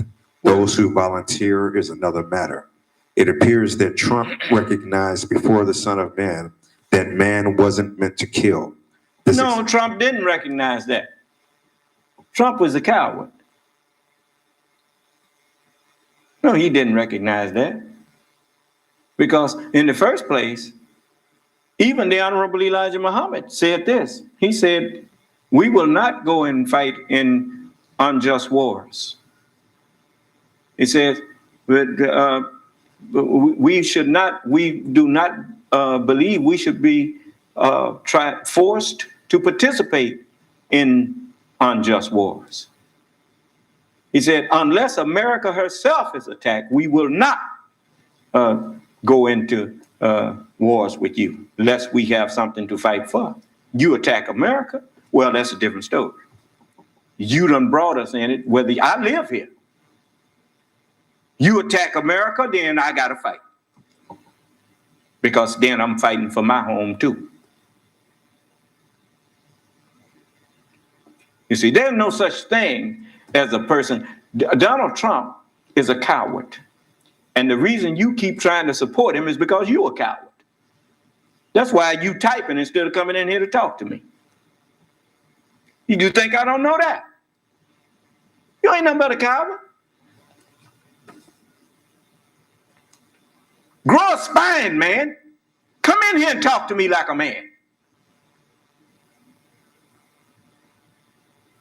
You ain't got no shame? You're a coward trying to explain manhood to me. Ain't that something? Send him the number.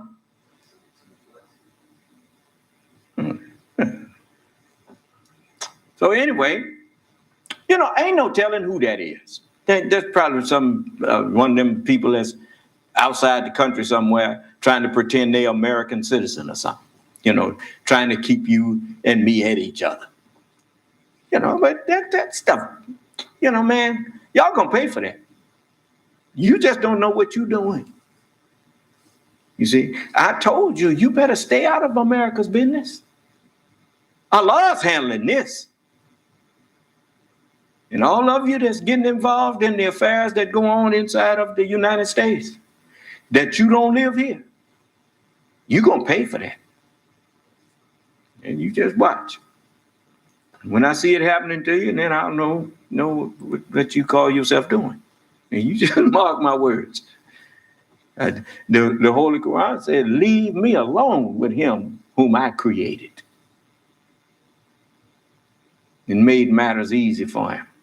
And gave him sons dwelling in his presence, and gave him wealth and sons. And yet he desires more. Well, okay. You better go on about your business, man. You that close to hell. You better go on. Yeah, I want to hear him. He says, please remind him that each time I come in, that he tells you to disconnect me. Tell him this is Rich. He is very aware of who I am. This is who? Rich. And he says the only way. Well, to hell with you, man. Amen. Amen. Amen. Now, be rich in hell.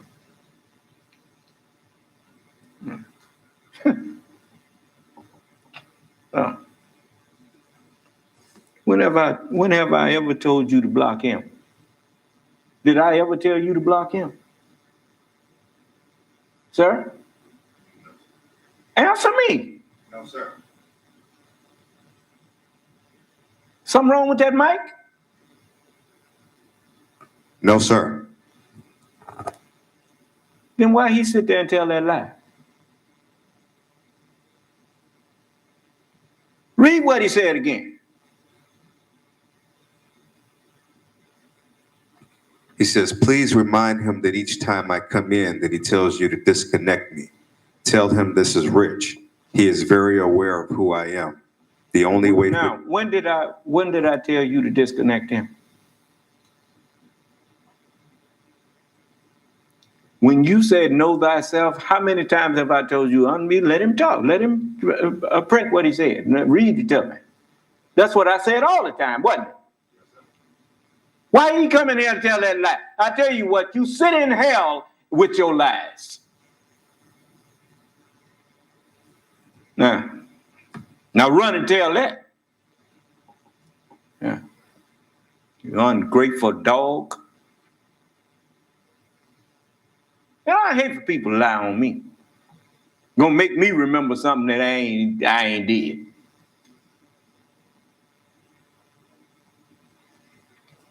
So now since you say I did it, now it's done.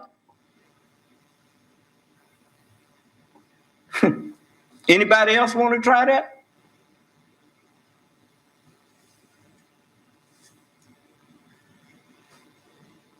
Oh. Okay. Now, so you see, Trump is just, I mean, let's see what Lawrence and them got to say about him, because they had quite a bit to say about him.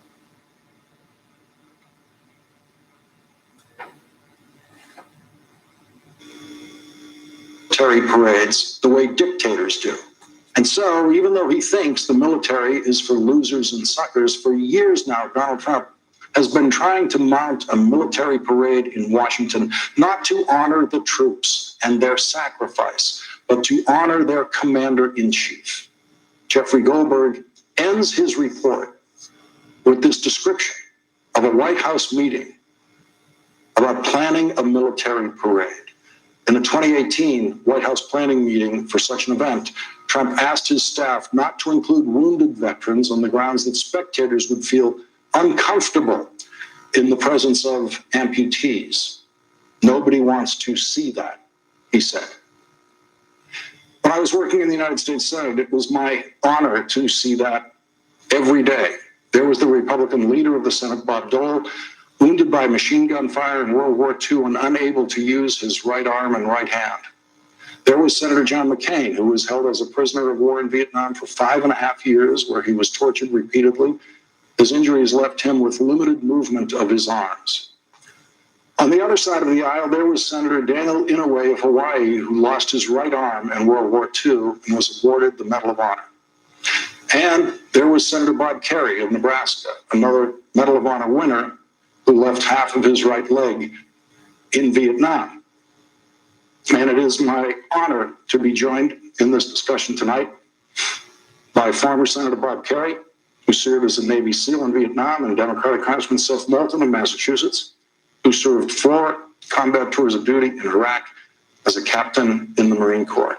And gentlemen, what I would like to do is get out of the way and let you, with your expertise, respond to what you've heard in this report by Jeffrey Goldberg. And Seth, you know this show has a bias for the United States Senate going first, so we'll let Senator Kerry start us off. Well, look, it's completely consistent. There's nothing surprising about the president's attitude towards people who choose to serve their country. What concerns me, Lawrence, we have a higher fraction of men and women who serve in the military who are committing suicide. And oftentimes, they feel like they're losers. They feel like they're suckers. Especially those of us who are injured, we do feel that we might make people uncomfortable when they're around us. And I just say to those men and women who serve, you're not losers. You're not suckers. You serve your country, and we value that service. You've given us more than we have a right to expect, frankly. Don't be concerned that the president doesn't understand service, because all of us who have served do understand. And we're very grateful to you, Seth, and others who have stepped to the plate and served in two wars at times that were quite unpopular, very much like Vietnam. Well, Senator, you've set an inspiring example for many Americans, myself included. I mean, look, this isn't surprising. Donald Trump is the most selfish person in public service in American history. And yet, tonight might be the first time that I actually feel sad for Donald Trump. Because this is just so pathetic. I mean, he's clearly sick. He's clearly ill. And I feel sad for the American troops who are under his command as our commander-in-chief. This is a dangerous man who has this job. Secretary Kerry has explained just one reason why it's dangerous, but to think that young Americans on the front lines in places like Afghanistan tonight have to rely on this man to make decisions about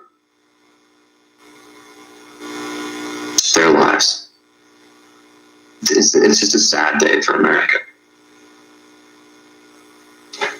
Jeffrey Goldberg has this report inside the mind of Donald Trump, as it were, saying, several observers told me that Trump is deeply anxious about dying or being disfigured. And this worry manifests itself as disgust for those who have suffered.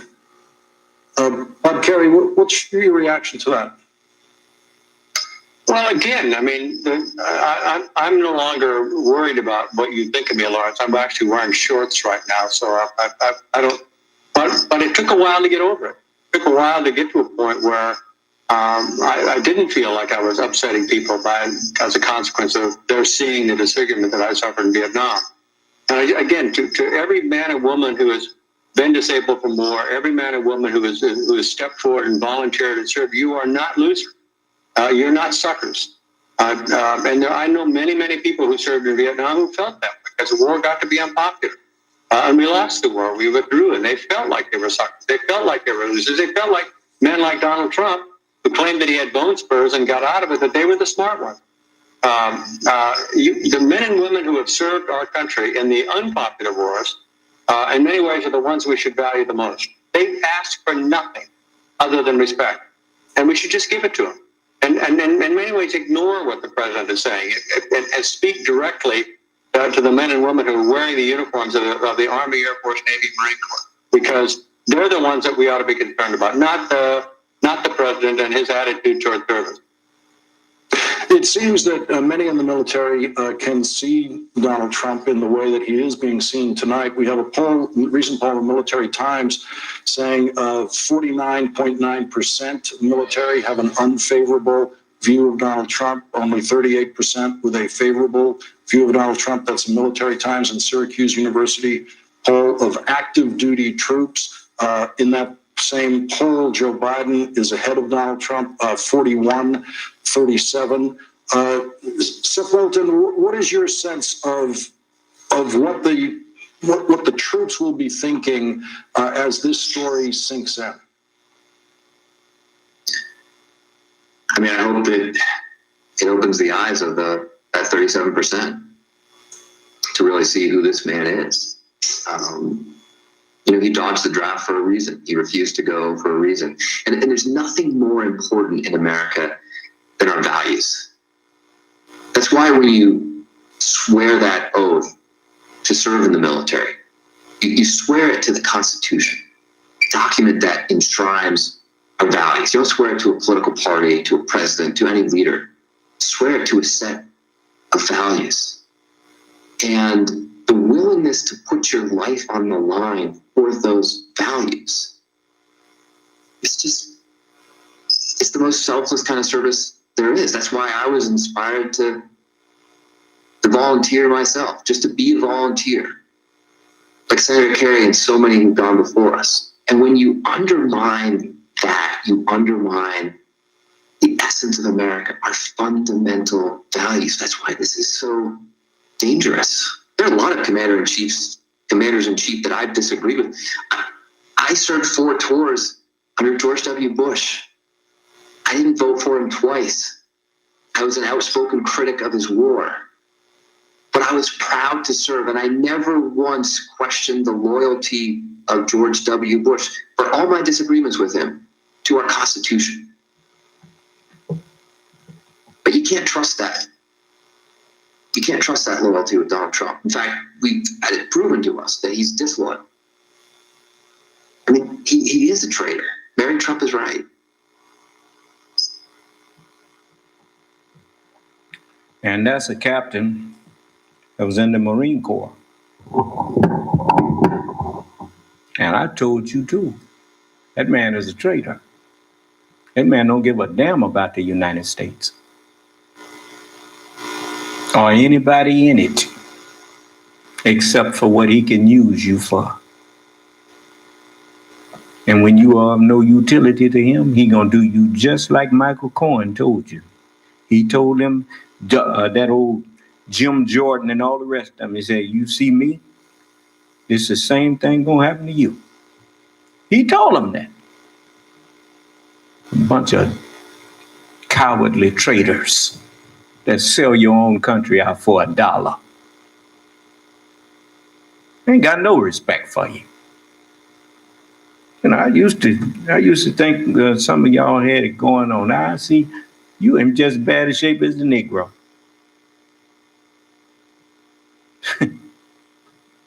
And where you get some of us to go and sell drugs to our children, selling drugs in our community, helping destroy your own people for $1. Oh man, what kind of man is you?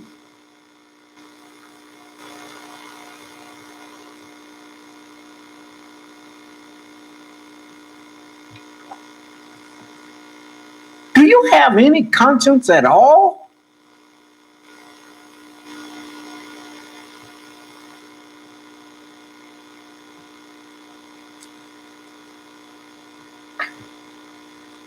You know, the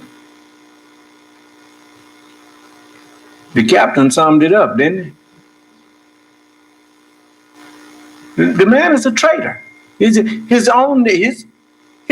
knew it.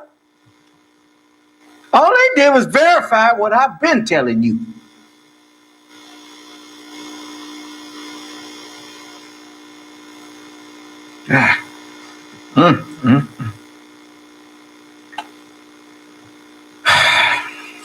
I guess to go on into the scripture with you now. We got some things that you need to. Let's go to the 19th chapter of the book of Luke. Just to take you there, because you.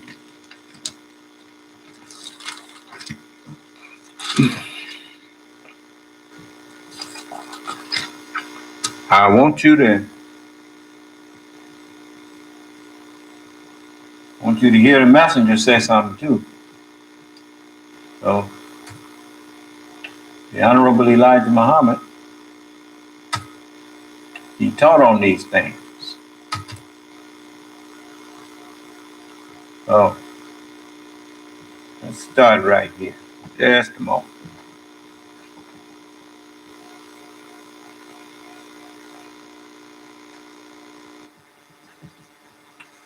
And I'll tell you something else.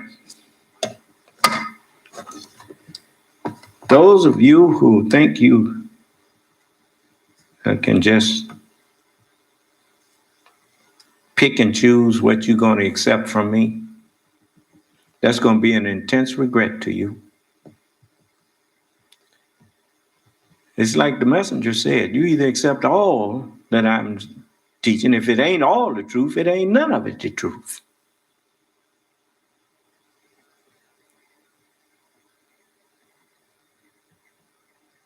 Allah don't give his man, his representative, some of the truth. He gave it all to me. All things are delivered unto me of my Father. And no man know who the Son is but the Father. As far as all of you running in here talking about, you ain't the Son of Man. How would you know? The scripture said, no man knows who the Son is but the Father. Neither any man the Father but the Son, and he to whom the Son will reveal him.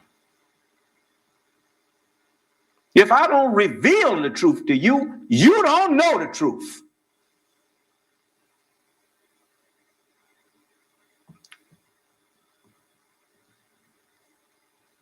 Yeah.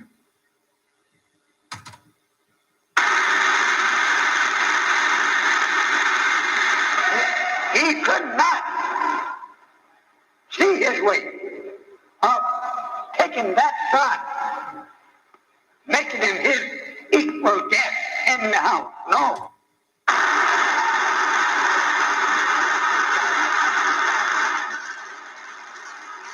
If you have proof that yours is right, I will join you today. I won't go back and think it over.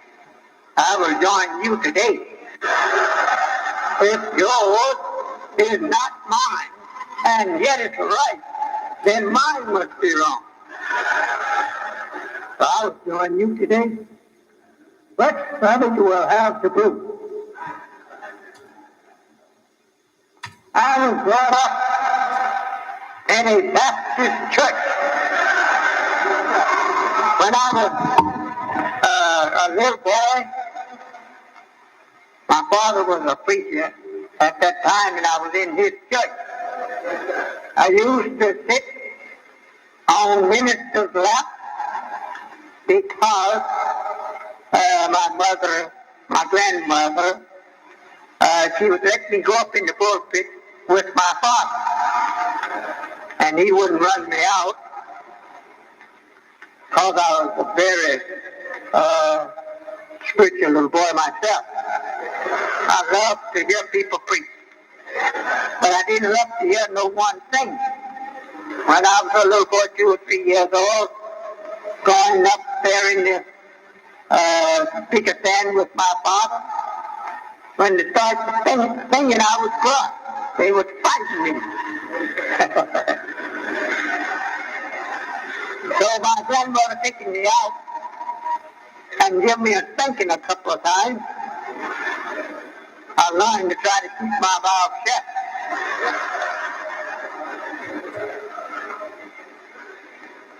I guess that's why I don't have no singing in my temple.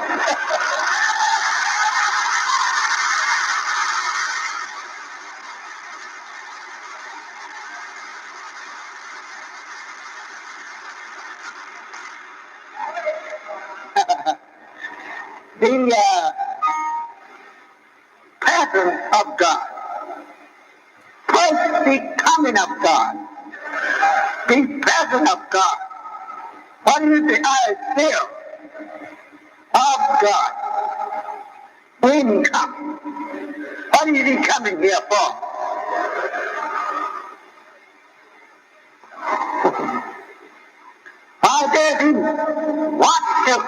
to us. Since we didn't invite, we have never invited God to come to us, only in the wrong way. We wanted him to come to us in our heart.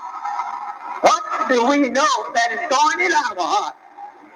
If we never seen God, don't know God, if he come to us, how could he get to us since we don't recognize his presence? We have not been taught to look for a God coming in person. We have been taught to look for God coming in a spiritual form. Well, that's the kind of form we have been receiving. We've never seen God before in person. We always have been praying, singing, preaching for him to come to us, but in the spirit, but not in the person. Would we recognize him if he comes in person? No, we don't know him like that. Well, how about praying for him to come in the spirit? That's a field. Well, you can't name God's field. He tells us in the Psalms to feel for him.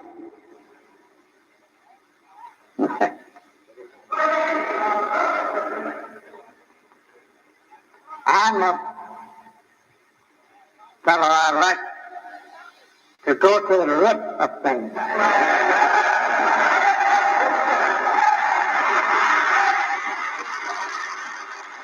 Pray that you come to me. Well, if we did not believe he would come in person, what are we praying for then? It's a field. I want him to hear my prayer. I can feel him in my soul. Well, if the person comes to you, then in person, and tell you, I have heard your prayer. I'm here to answer it. Then what?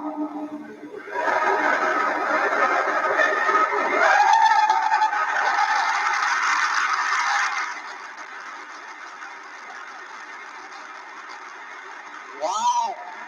You said no. I didn't sin for you. You look like me. Well, then who would you accept? You'll notice that's written in the scripture that I would come in person. The book says the Lord himself shall descend from heaven. Well, you see me coming straight out of the book. I'm coming straight from heaven. That's what the book is. The book is the eighth heaven. The Holy Scripture is the eighth heaven. There are 7 physical heavens and 1 spiritual heaven. And that is the Holy Scripture. And it even tells you where the heaven is. It said the heaven is God's throne. What is that? Well, God is the truth. The Word is God. The throne of the Word is the brain. And so the heaven is God's throne and the earth is what he's standing on. That's his footstool. Didn't hear you. All right. So now we are fulfilling the book. In Exodus, as the messenger said, what if he said, now I have seen and I've heard your prayer and I've come to deliver you. You say, oh no, you look like me. I didn't send for you. Let's see here.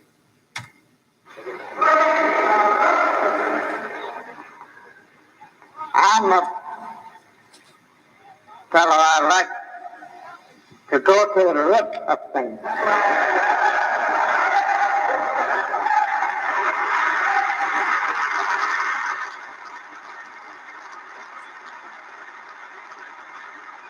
You have been praying for God to come. The majority of us. We pray that you come to me. Well, if we did not believe he would come in person, what are we praying for then? It's a figure. I want him to hear my prayer. I can feel him in my soul. Well, if the person comes to you in person and tell you, I have heard your prayer, I'm here to answer it, then what?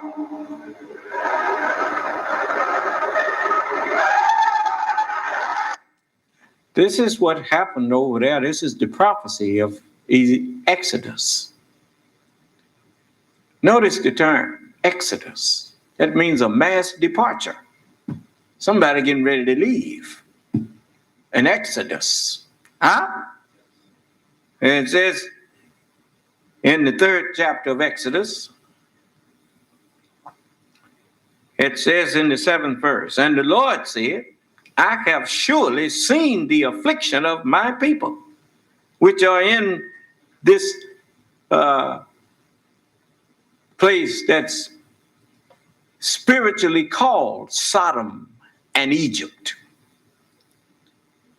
That's over there in Revelation, this place that's spiritually called Sodom and Egypt.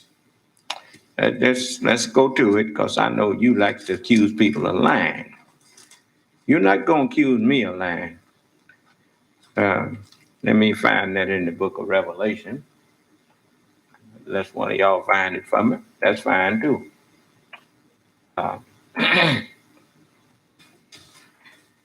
It's the 11th chapter of the book of Revelation, and it says,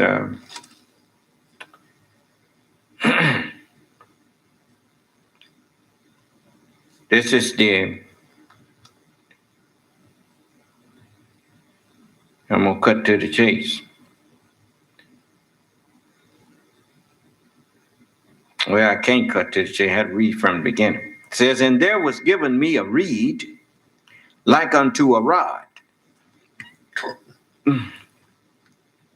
And the angel stood saying, rise and measure the temple of God and the altar and them that worship therein. Remember, a measure is a specific amount. Is that right? Well, every messenger of God was raised up. They was risen up, and they put a measure out there. They measured the temple of God, the mind that would eventually be the God. And it says, rise and measure the temple of God. Remember, it said he give to the Son without measure. Is that right? Yeah, but every you notice the book of Isaiah is a specific amount. The book of Jeremiah is a specific amount. All of the messengers, Jesus, the gospel is a specific amount. The Holy Quran is a specific amount. But he gave it all to me. That's my inheritance. And so he says, and the altar and them that worship therein. But the court, which is without the temple, leave out, and measure it not, for it is given unto the Gentiles, and the holy city shall, remember, on the outside is what? It says, cast not your pearls before who? Swine, and give not that which is holy to who? Them on the outside. Don't give it to them. So don't worry about measuring it to them on the outside. Huh? Then it says, for it is given unto the Gentiles, and the holy city shall they tread underfoot 42 months. And I will give power unto my 2 witnesses and they shall prophesy 1,260 days, clothed in sackcloth. These are the 2 olive trees and the 2 candlesticks standing before the God of the earth. Yeah, they the 2 candlesticks standing before the God of the earth. The God of the earth is the first man, Adam. He was earthy. Remember that? That's the earthly mind. And to him, that's why you always look at the Bible and the Holy Quran as 2. They don't look at them as 1. They look at them as 2. Do you understand? They're 2 candlesticks to him. And it says, and if any man will hurt them, whosoever shall add to these book, to the words of the prophecy of this book, God gonna add the plagues to him.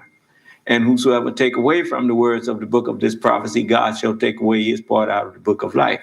If any man will hurt them, fire proceedeth out of their mouth and devoured their enemies. For this cause God shall send them what? And he maketh his angel spirits and his ministers what? Fire shall proceed out of them and destroy my enemies. As it says, devour their enemies. And if any man will hurt them, he must in this manner be killed. These have power.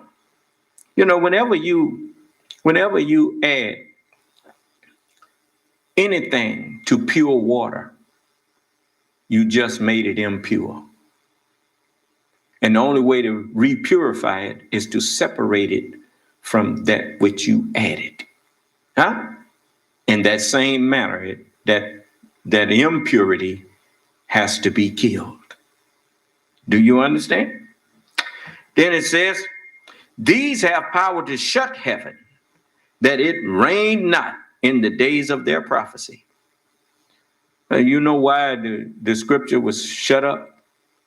To make sure that you couldn't block what was going to happen from happening. So we show you that we wrote it down after you done it. Look at slavery.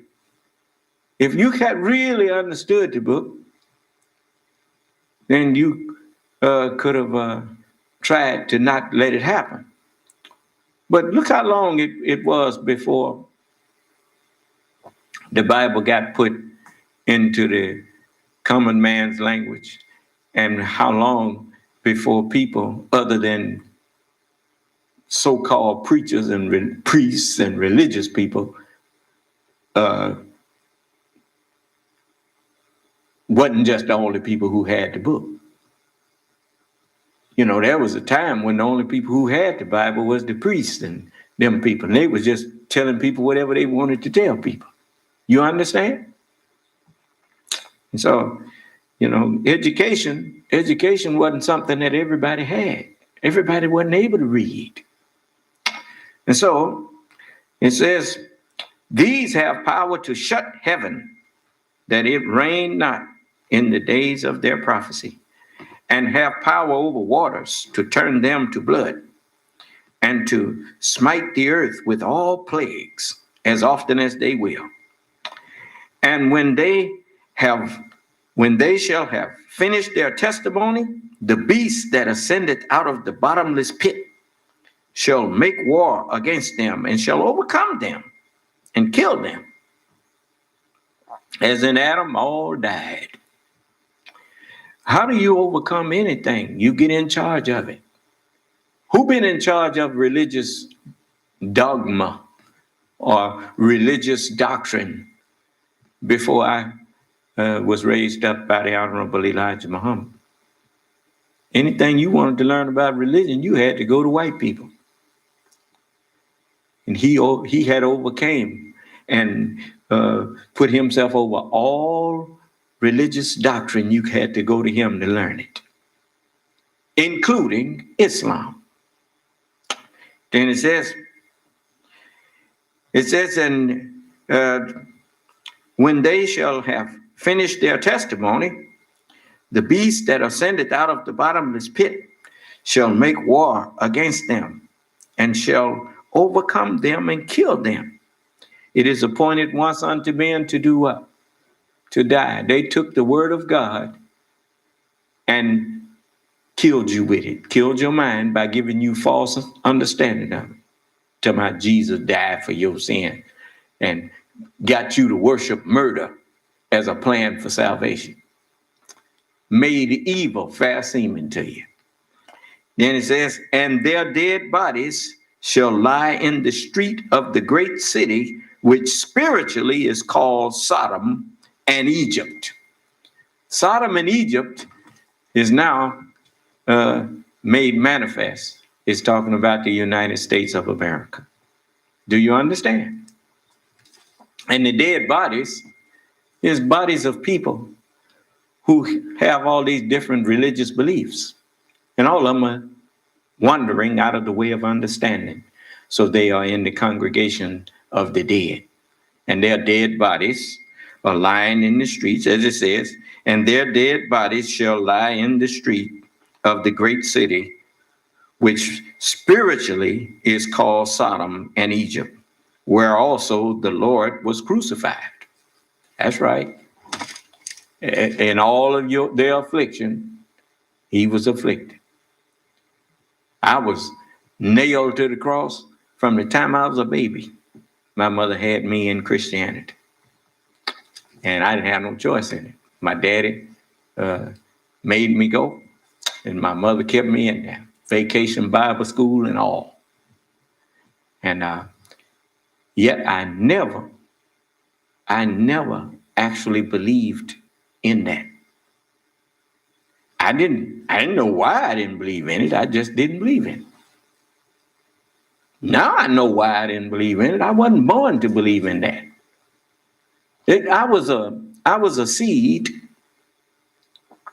that was in the wrong, that they was trying to plant in unfertile ground. You know, seeds won't do well. They won't germinate if you put them in the wrong soil. They just won't do well because ain't nothing in the soil that will connect to them. You understand? So you have to plant the right. You have to prepare the soil that you're gonna put the seed in, and that's what. We just gonna have to go over because I want people to hear me. Then so they had to prepare the soil to put me in. The Honorable Elijah Muhammad had to prepare the way for me. He had to bring them, as they say, he had to make the crooked way straight. He had to make a religion that would attract me because I saw too much corruption and crookedness in the religions that, even though my mother, I didn't see her as crooked. My mother was straight up and down with her belief in Christianity and her practicing it. But the people that she was going to church with, I saw that they wasn't into that. They were just talking. They was doing all kind of stuff. You know, I mean, deacons and their children and stuff, they wasn't nothing like us. Like my mother was raising us. Some of them was, some of the stuff flew out their mouth. So I know that wasn't about nothing. Religion was just a joke, as far as a farce, I should say, to me. I didn't see no value in it until I met the Honorable Elijah Muhammad's teachings and saw the Nation of Islam. Then religion got real to me. I finally saw something that looked like it was real. And the more I looked at it, the realer it got. Even to the point where when you did something that the messenger taught against, they put you out. I had never seen nobody get put out at no church or whatnot, but they put you out. I said, boy, this is it here. You know, you can't pick up no guns, you can't carry weapons and such. So you really got to believe in God. You know, and I tell you what really did it. What really did it for me As I told you, I used to be sitting on a bus and hear a loud noise and whatnot, and I just get scared. And I'd be feeling on myself to see if on my body to see if I don't, I had never been shot before. And if you get shot, I don't think once I got a shot, I understood that all that was in my mind, because you ain't got to wonder if you got shot. You'll feel it. But anyway, I was as paranoid as I could be when I got back in civilian life. Didn't have no guns around me or whatnot. Just and then every loud noise I heard, it had me all messed up. So I was walking around a nervous wreck. Paranoid. And when I accepted Islam, all that left. It just left. Then I realized later that Allah let me feel that way to run me to the Honorable Elijah Muhammad. He ran me where he wanted me to be. And so, because I ain't never been no coward. But I just didn't know what was wrong with me. Then when I joined the nation, so just like the messenger said, Allah said, on the true believer, they shall not fear, nor shall they grieve. All the fear left, and I wasn't grieving over nothing. I was just happy to be with a messenger of God. I said, and I get the chance to be with somebody who was like Jesus. I said, man, this is it here. And so I was with him from then on. And so now it says, and the Lord said, this is back in Exodus, it says the 7th verse, and the Lord said, I have surely seen the affliction of my people which are in Egypt. Now it's talking about America. And what did God say? Abram, your seed is going to be a stranger in a land that's not theirs, and they shall serve them, and they shall afflict them 400 years. And the Lord said, I have surely seen the affliction of my people, which are in America, and have heard their cry by reason of their slave masters. For I know their sorrows. I understand their sorrows. I've been watching. I watched as they sick dogs and beat. I was living in California, looking at it on the news when they beat up John Lewis and all of them black people that was trying to integrate with them and walk across and try to exercise citizens' rights. I watched that happen. I've seen that stuff. I didn't just hear about it. I saw it.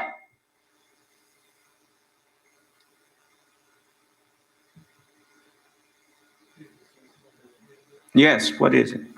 Unmute. Yes, hello? What is it? You always say that if somebody has a dispute, that they should call in and converse with you. Every time you call in here, you show such disrespect. You don't have no dispute with me. You just calls up here and you try to make demands and act like you in charge of this broadcast. And you're not in charge of this.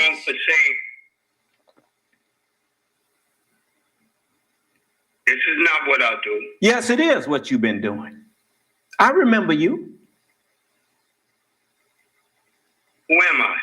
That same fella in New York City, the same fella in New York City that's been calling up here talking crazy. Yes, it is me. I know it's you. You say that I talk crazy. But I'll say it is you who talk crazy because you. Well, then why do you keep? Then why do you keep coming in here if I'm talking crazy? Because you have offered $50,000. I'll take that because I can prove that you. Okay, what am I lying about? What am I lying about?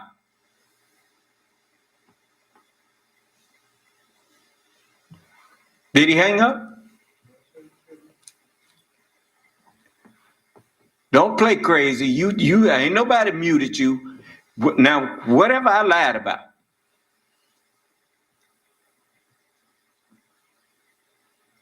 Okay, that's enough. He done went silent on me. So, say what? Well, I don't hear him. Hey, check your mic, man. You done muted yourself or what? Tell you what, hang up and call right back.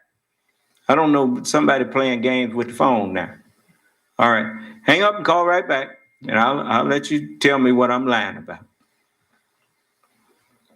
Okay, wait on him to call back. You always, when people think that they have something, I mean, if you claim that you teaching the truth, you ain't got no beat. What is it to you if somebody want to say that they can prove you're not? Okay, let's try it again. Okay, your phone unmuted. Now tell me what I'm lying about. All right. Okay. You lie when you say that the white man is the devil. You lie. That is a lie. Okay. Now just a moment.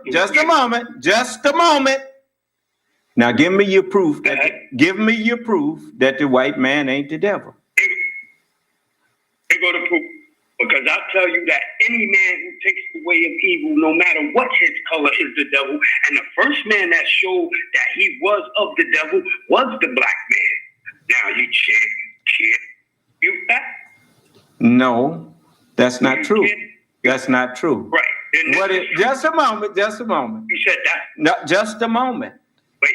Now tell me. So you said that. Tell me the definition of the devil. What is the devil? What does it mean? Way of evil. Say what? Any who takes the way of evil. No, sir. That's not the definition of devil. That's not the meaning of it. That's not the meaning of devil. You're going to try to imply definition. That's what I'm talking about. See, you got people come in here. He don't know nothing. And he come in here making up his own understanding. And he don't have the even in the if you were up to this conversation, you would know how to stay in here and not get booted out. Because you notice when I talked to Geno Jennings, whenever he started talking, I was quiet, even if I was in the middle of saying something. You seem to think that you have as much rights in my classroom as I do. Even though you're not paying for no airtime here. That's why white people don't respect you. It's because they go and build up a subdivision, or they go and build up a store or build something. And then you come in there making demands as though you got a right to demand them to let you in there.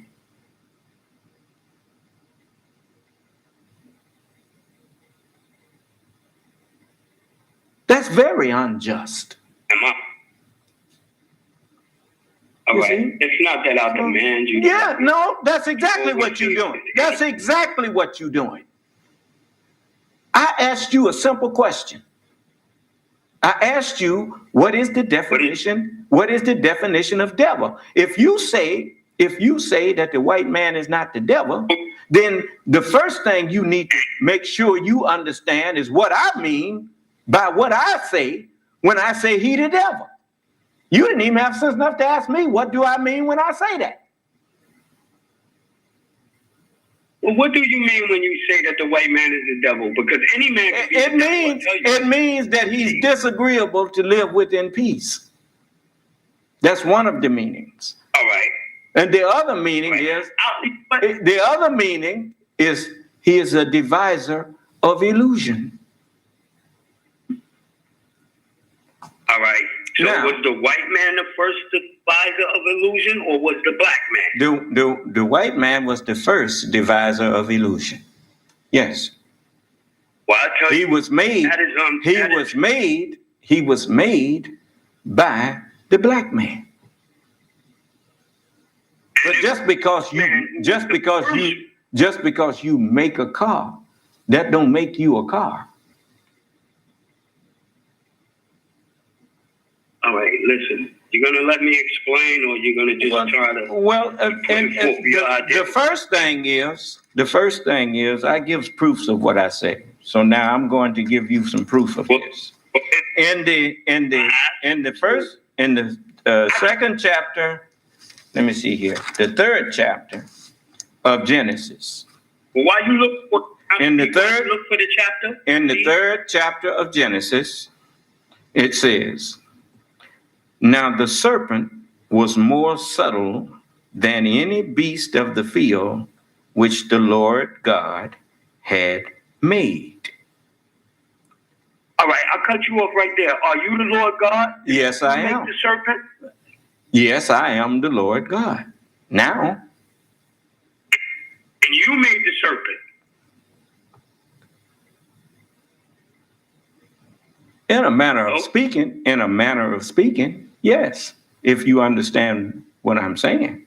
But if you don't understand what I'm saying, then no, I wasn't the one back there then that made that. It was in this mind was in another body. And his name was Yaqub. Even you can't his name was Yaqub. He made the serpent. Even you can't understand that what you say, because you cannot defend it. I tell you what, just a moment. Who else in the room besides this man don't understand what I just said? Everybody in the room will not understand what you say. No, you can't speak for everybody in the room. I'm giving everybody in the room a chance to agree with you. Well, the reason you don't understand is because you didn't pay attention to what I said. Quote back to me what I said. Will you allow me to speak? Quote back to me. Quote back to me. Quote back to me. Quote back to me what I said after you asked me that question. Why should we play this little game? You asked. Okay. Good night. Good night. You the Lord thy God. Good night. No, see, we ain't having no conversation. He just want to talk. He want to hear himself talk, and I'm not interested in hearing him talk. Okay. So, see, that's what happens when you give somebody a chance to have a conversation that's not up to the conversation. You see, he tried to say that because you make a devil, that make you a devil. But no. I showed him right there. It says the serpent was more subtle than any beast of the field that the Lord God had made.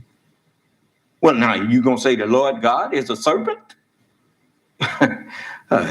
Foolish man. But anyway, let's get on back here and listen to the messenger a little bit more, because I want you to hear these things. And wow.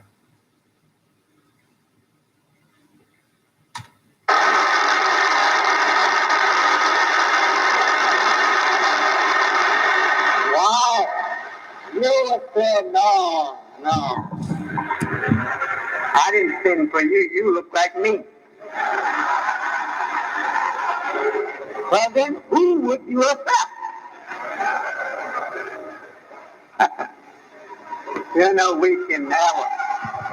we can have a lot of fun offering one another when we don't know the thing.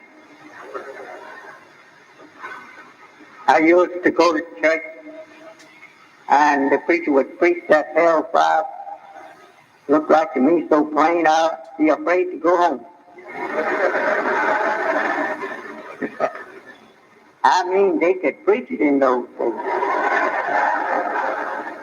Now that they have come far to light upon those who are not correct.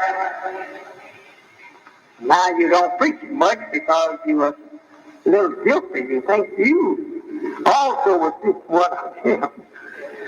Oh, that's right.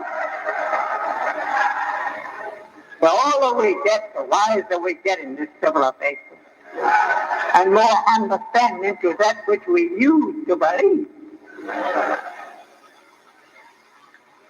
The presence of God, how do we know when God is present?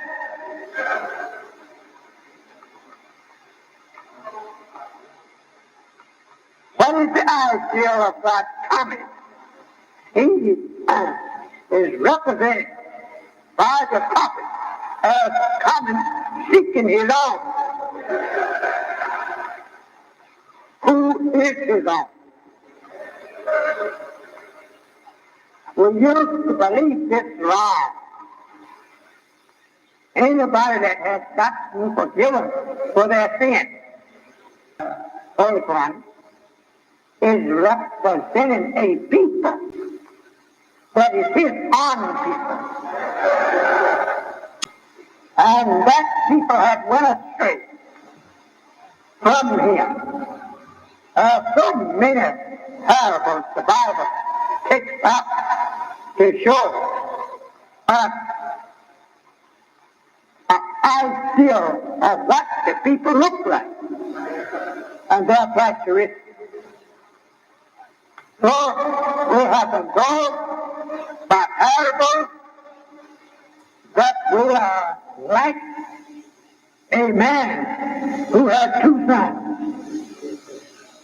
And the younger son wants to go, leave his father, go into a far country, live for himself.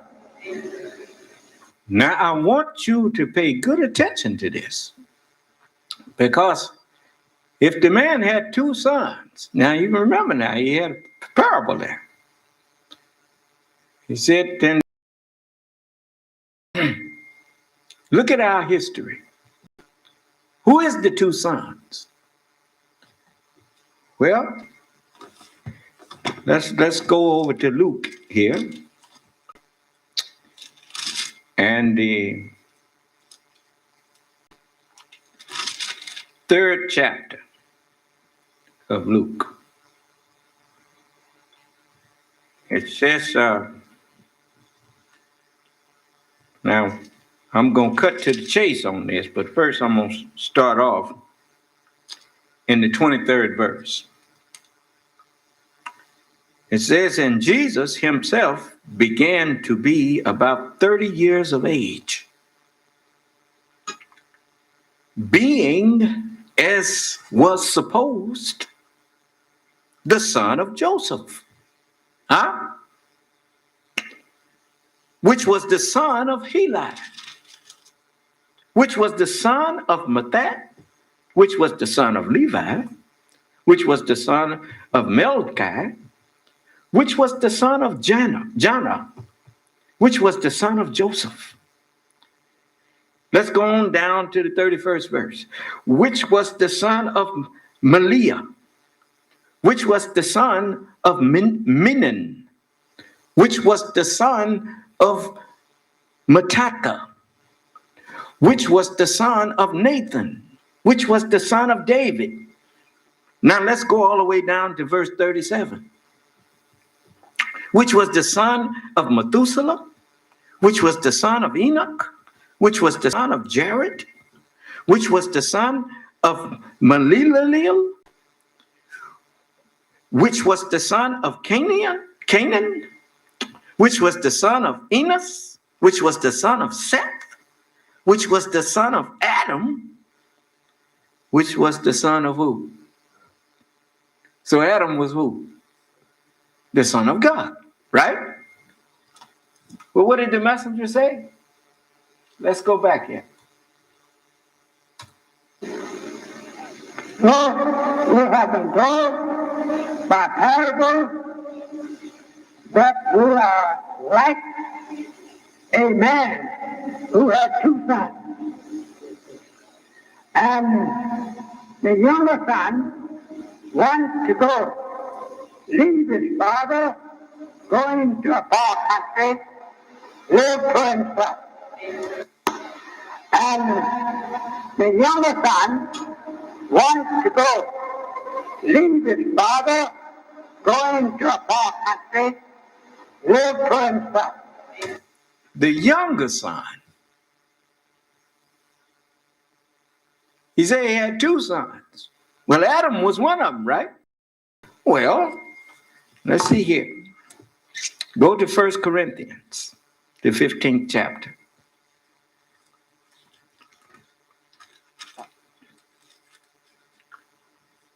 And the 45th verse. And so it is written, the first man, Adam, was made a living soul. The last Adam was made a quickening spirit. Which son is the oldest? The first one up. So the younger son is the last one up. Okay.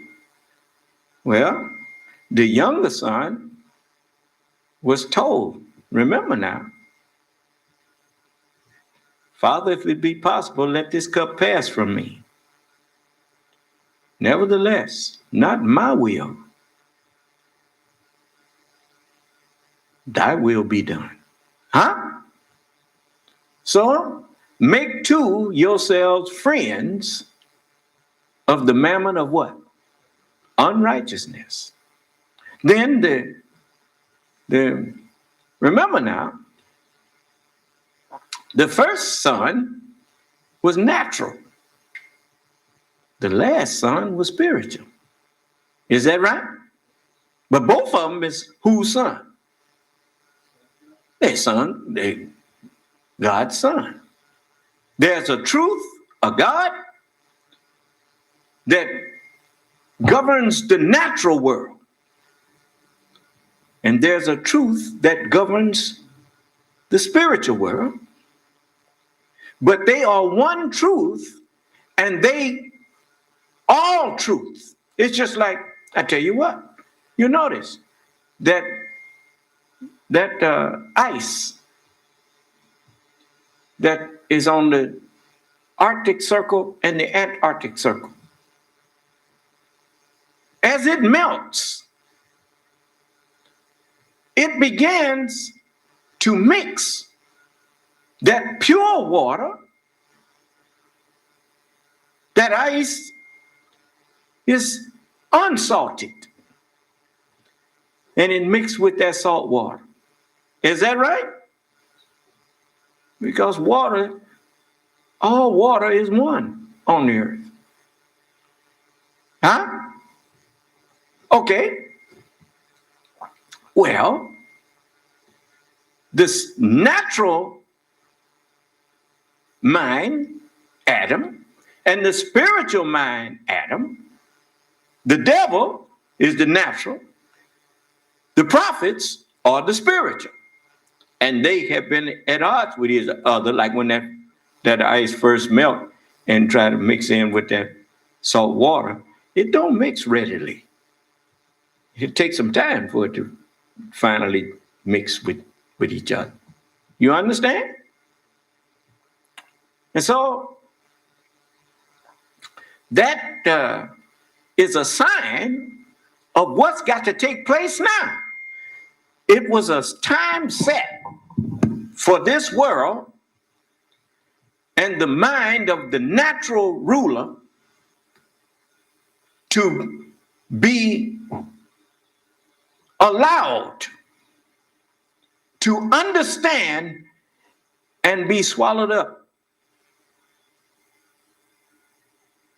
by the spiritual knowledge that is contained in the Holy Scripture, but was sealed up. that you couldn't get to it, like the Arctic circles and Antarctic. That water was froze, and it was just frozen and kept there, away from the water table here, except for little pieces of it. But now it's being mixed again. Huh?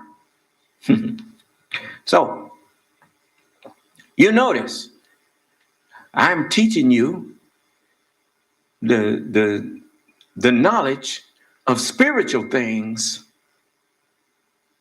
that condemns your physical or natural way of understanding things, which makes it easier for you to get along in peace with other people. Do you understand? Because I'm giving you a new way of looking at things. Huh? Okay. So, the younger son, as the messenger said, the younger son took his way into a far country. He living among strangers. Well, Abram, your seed shall be a stranger in a land that is not theirs, and shall serve them. Why serve them? How you gonna learn? How you gonna really comprehend anyone and make judgments about them if you haven't walked in their shoes? I didn't hear you. I haven't just served white people. I became white people. Ate up their knowledge, ate up their mind. And I became a black white man. And lived like that. I was very unhappy and dissatisfied. I ain't never been happy in this world. It just never made no sense to me. I couldn't see what everybody was so enthusiastic over this stuff that don't seem to be nothing to me. But I needed that experience in order to understand him, since I'm his judge. How you gonna make judgments about something you can't understand? Not only did I need it to understand him, I needed it to understand myself and you, my people. Because all you are is a grafted white man. You run around here talking that talk about how black and proud you are. I don't see you trying to get nowhere. When the Honorable Elijah Muhammad offered you a chance to build for yourself a black nation, you didn't jump at it. You got mad.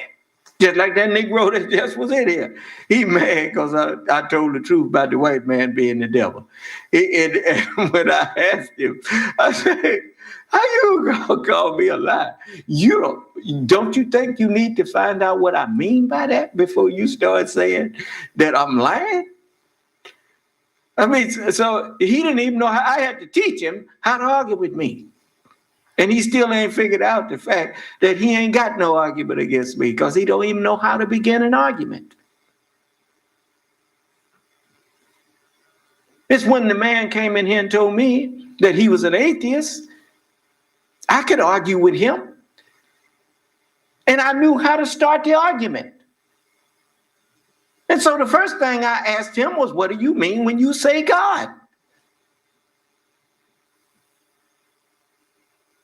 I mean, here you talking about you don't believe in God, and I say I do believe in God. Well, then the first thing we need to be sure of is that we talking and our understanding of God is the same. Is that right? I didn't hear you. You know, it's just like a man standing up talking past you like Donald Trump do. He talk about he believe in nationalism, and you believe in nationalism. You say, well, that's patriotism and whatnot. Yes, it could mean patriotism, but it can also mean bigotry. It can also mean racism. So you need to get understanding of what a person means when they say they believe in nationalism, because there's nothing wrong with nationalism. That's what causes a patriot to be a patriot. He cares about his national country, his flag, his country. He cares about his nation. Nationalism. But when a man starts saying, well, America first, ain't nothing wrong with saying America first, if you mean you put your country ahead of yourself. That's what President Kennedy said. Ask not what your country can do for you. Ask what you can do for your country. There's nothing wrong with you putting your country first. That's what all patriots do. That's what make a man go lay down his life, if necessary, to defend his country. But that ain't what Donald Trump and all them so-called right-wing people doing. That's not what they mean. You can tell that by the way that they don't mind America being made to look bad in the eyes of the world. It's kind of like when you read the story of Noah and one of his sons saw him in a drunken state and he laughed at him. And his other two sons, they said they backed up. They wouldn't even look on their father's nakedness, and they covered him. No man who loves his country would purposely, knowingly do things that endangers his country. No man would do that. Not if he's a patriot.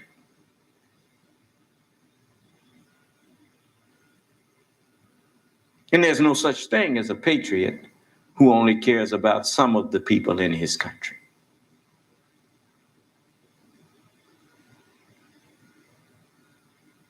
Patriots know that the country is his people.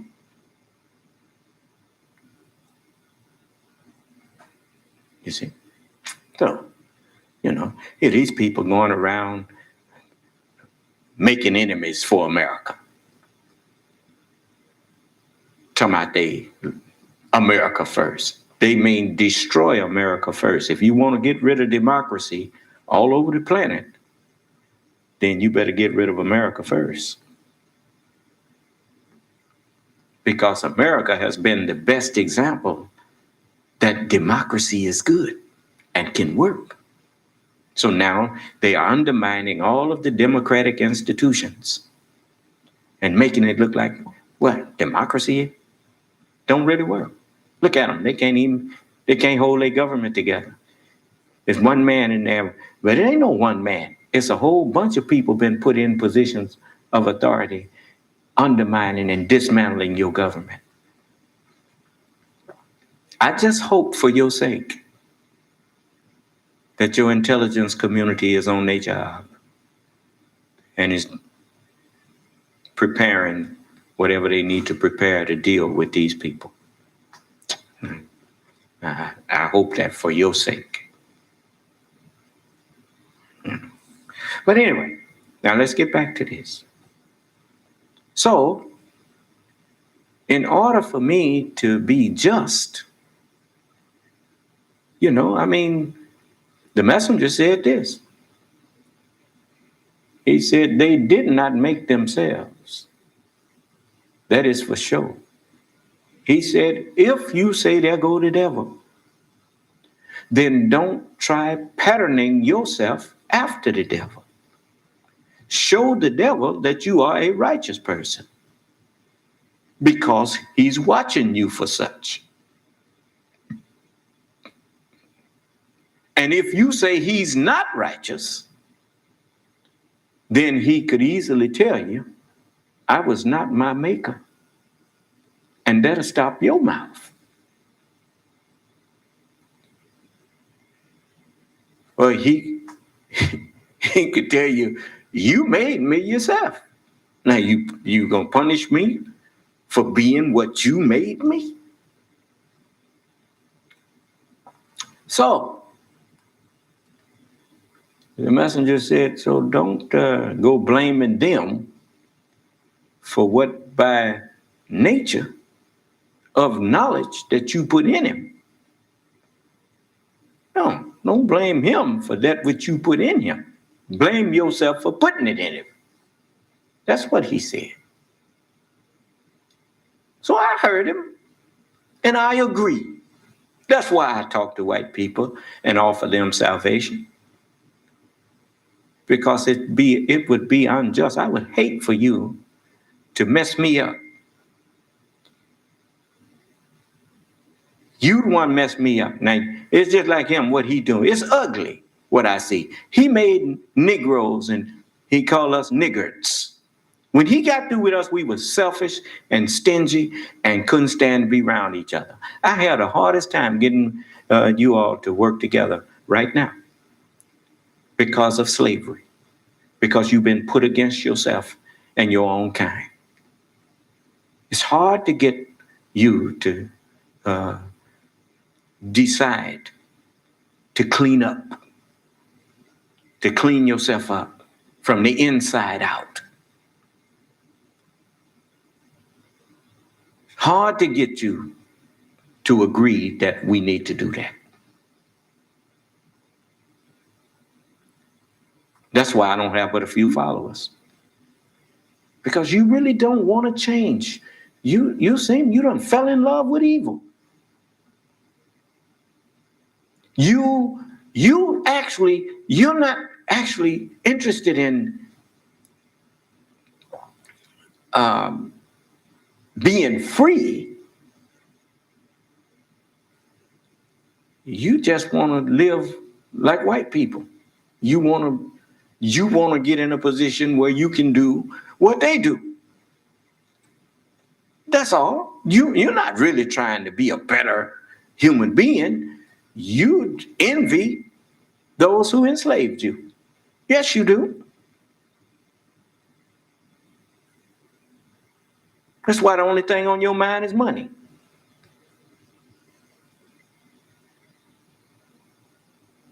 And if you can get some money, then you satisfied to just be a devil just like them.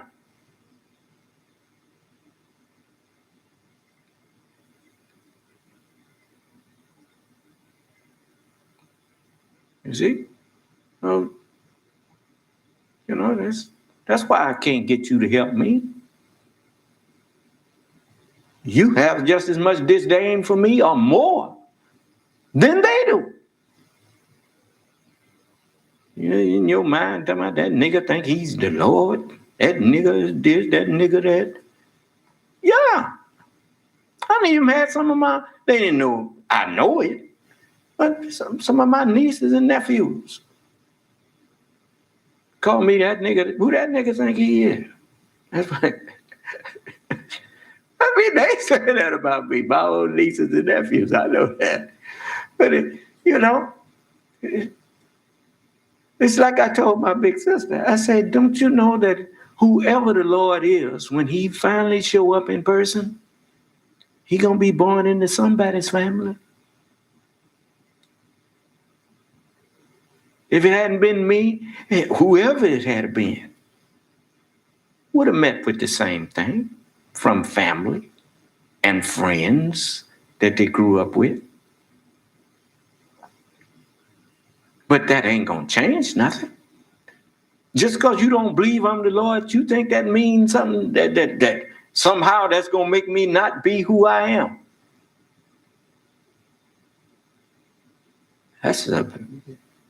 You pretty dense. But anyway, I know one thing. White people done shut up. I mean, he'd like to say something, but he can't think of nothing to say that wouldn't make him look foolish. Because he knows that I'm not speaking from emotions. I know what I'm talking about. So he's intelligent. He know when he ain't got no wind, so he just shut his mouth. See if he can convince you to come in here and act a fool. Anyway, so this is Luke. It says,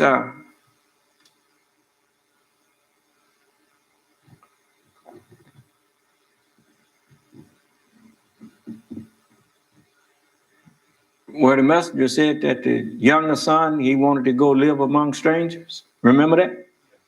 Okay, well, this is, you remember I quoted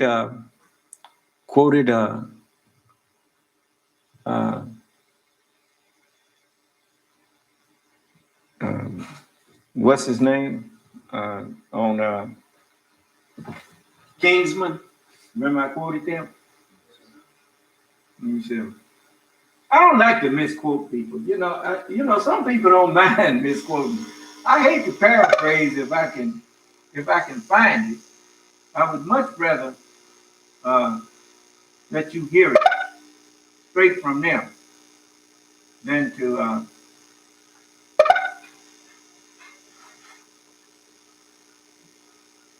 paraphrase. Thought I had it. Maybe I erased it. Oh, I see it.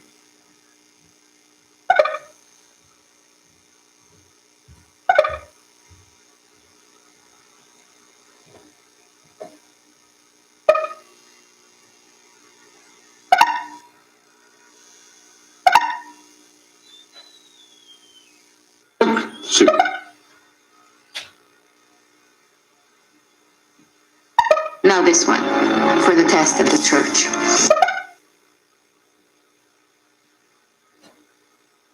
Now, check this conversation out here.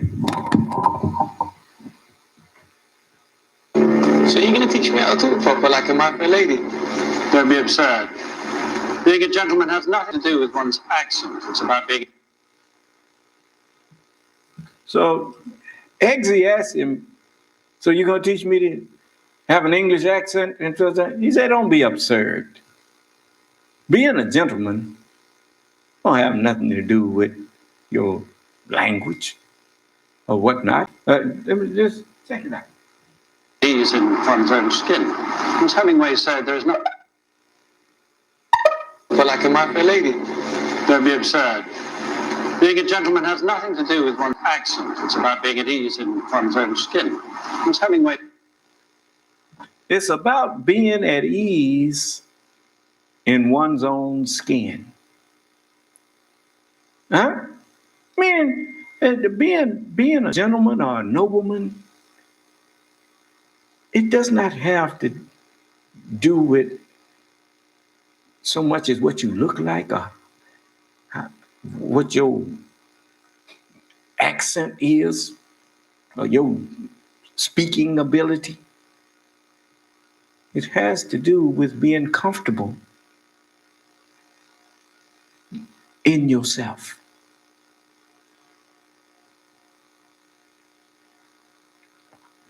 Then he gives him the most important lesson. So there's nothing noble in being superior to your fellow man. True nobility is being superior to your former self. There's nothing noble in being superior to your fellow man. But true nobility lies in being better than your former self.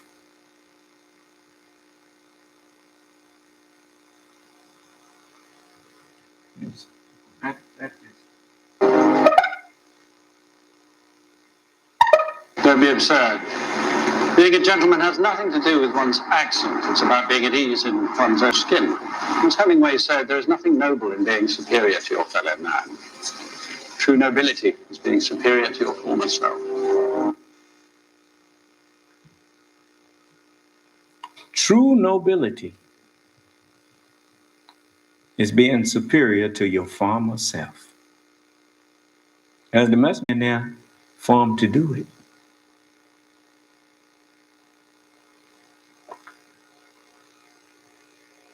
I mean, if it was me, I would not step on him. I would not kick him. But I probably would ask him, hey, brother, you want me to help you up here? Hey, come on, let me help you up for me. And if he said, slap my hand away and said, no, I'm going to lay here and don't be trying to make me get, well, and then, okay, and then stop complaining when you get stepped on.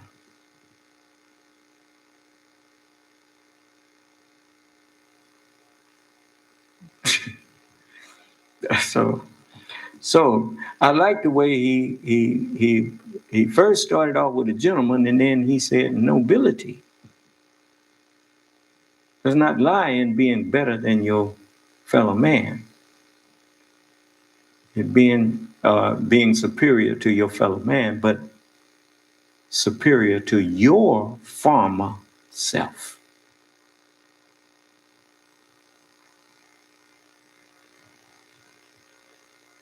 So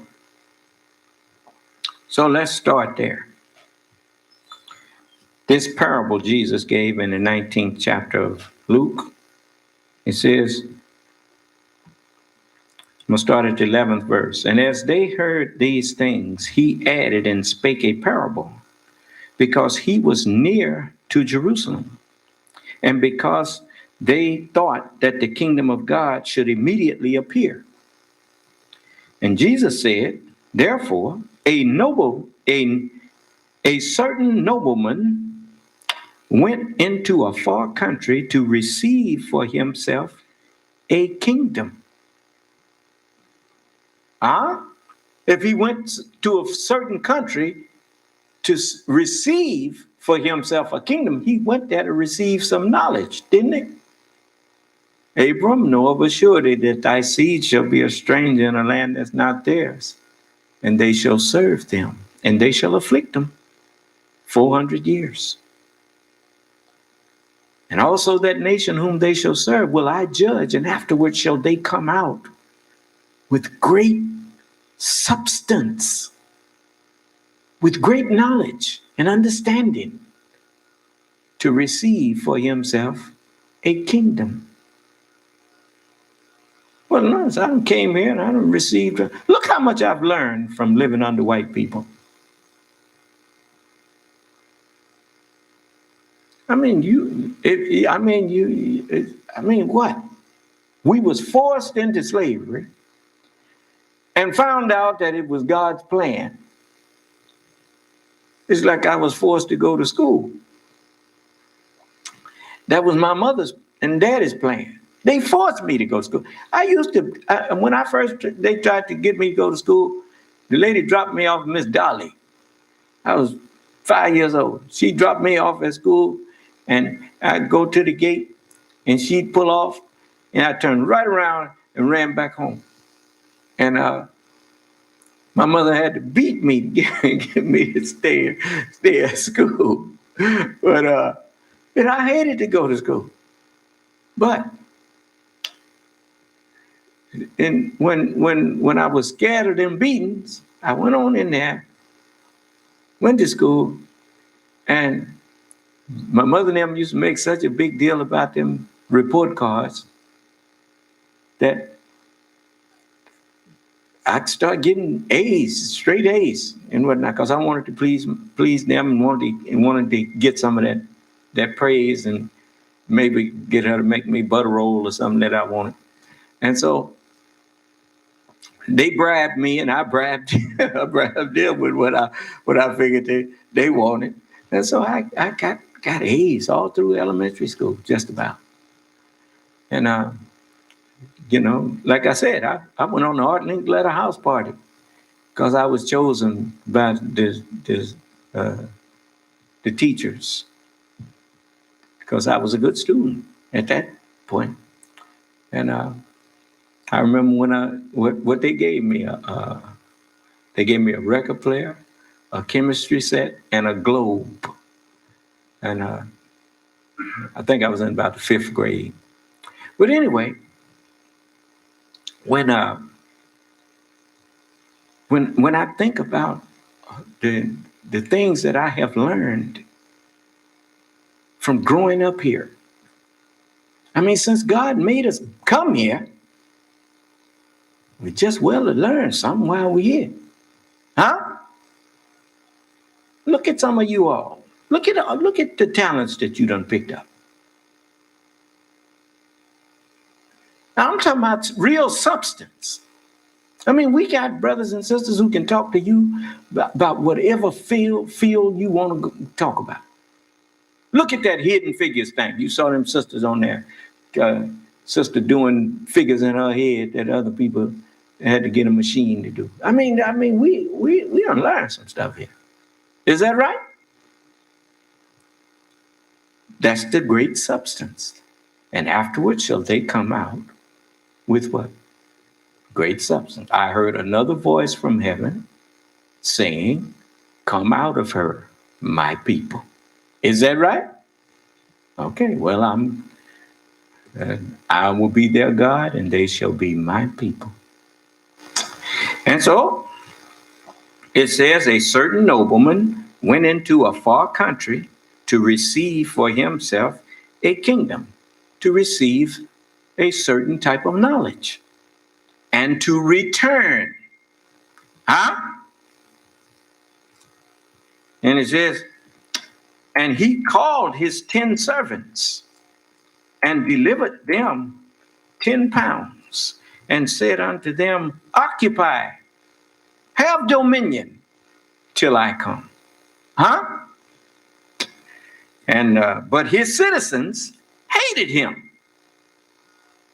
And they done found out we're their fathers. They done found out we the one gave them dominion. And they hate us. Huh? You hear any white folk come in and tell me that we didn't get them dominion, that we didn't make them. But his citizens hated him and sent a message after him saying, we will not have this man to reign over us. Huh? As if they got a choice. The earth belonged to me. Everything in it and everybody on it.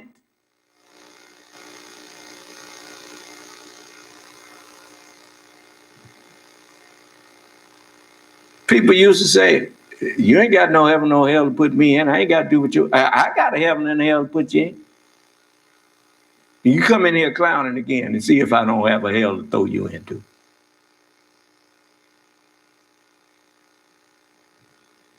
I'm going to use my power. Allah gave it to me to use it. He didn't give it to me not to use it. He said, cast into hell every ungrateful, rebellious one.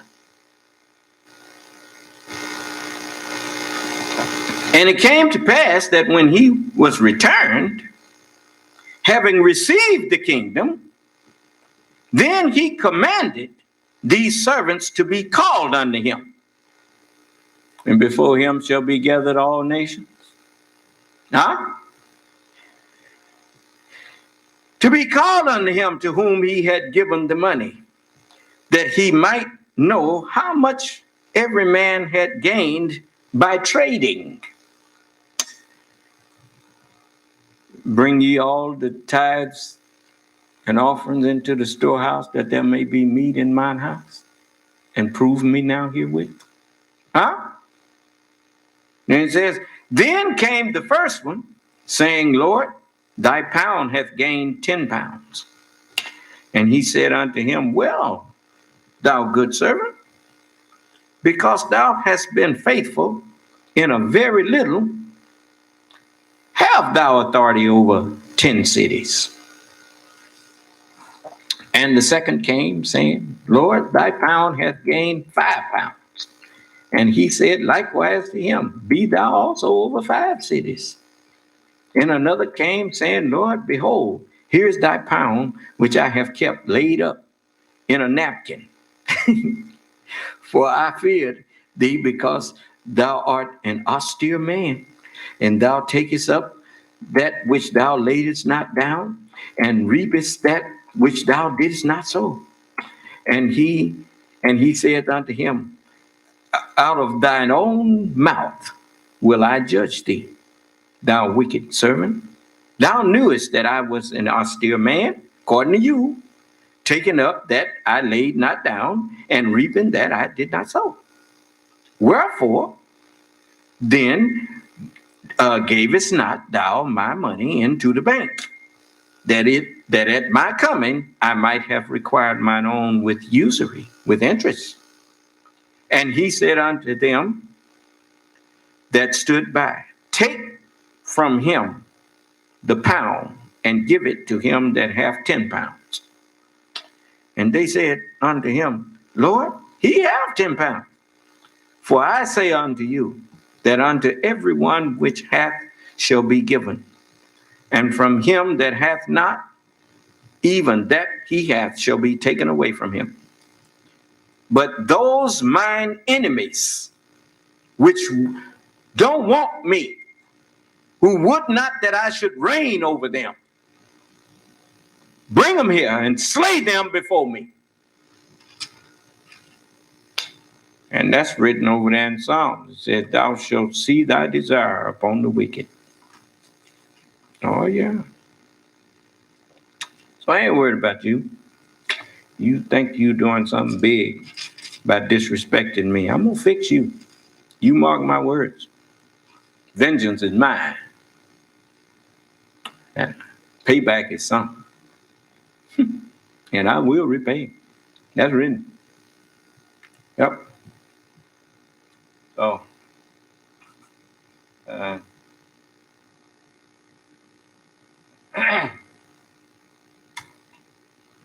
these let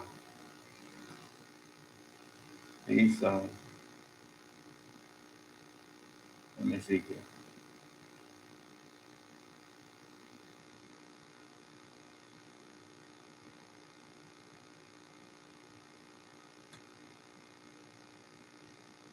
There's that song.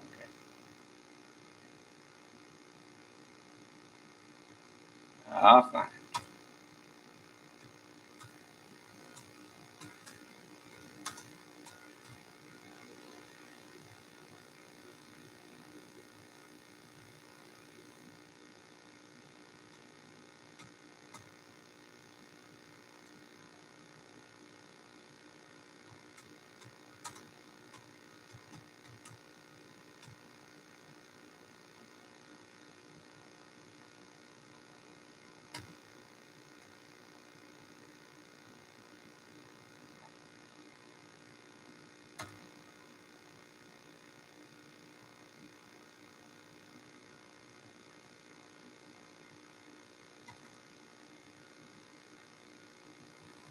Yeah, it is.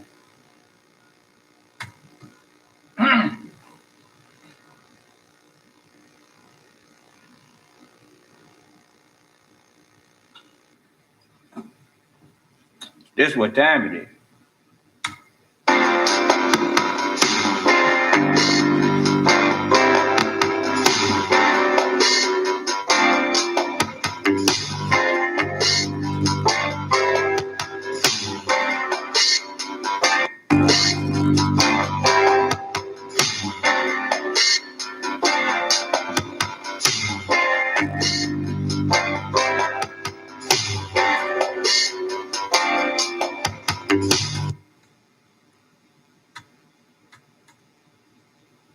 Let's see here. Ain't got no bass in it.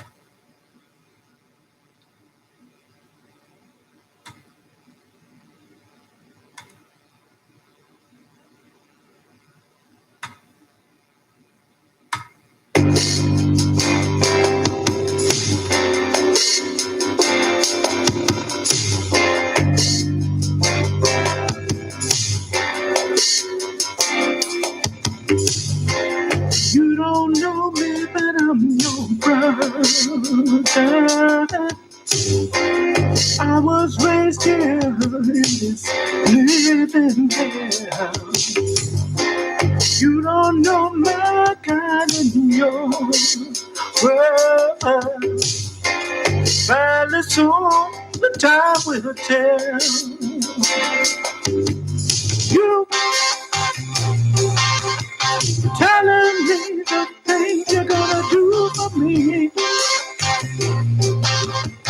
I'm blind and I don't like what I think I see. Taking it to the streets. Taking it to the streets. Taking it to the streets. No more need for running. Taking it to the streets. Oh,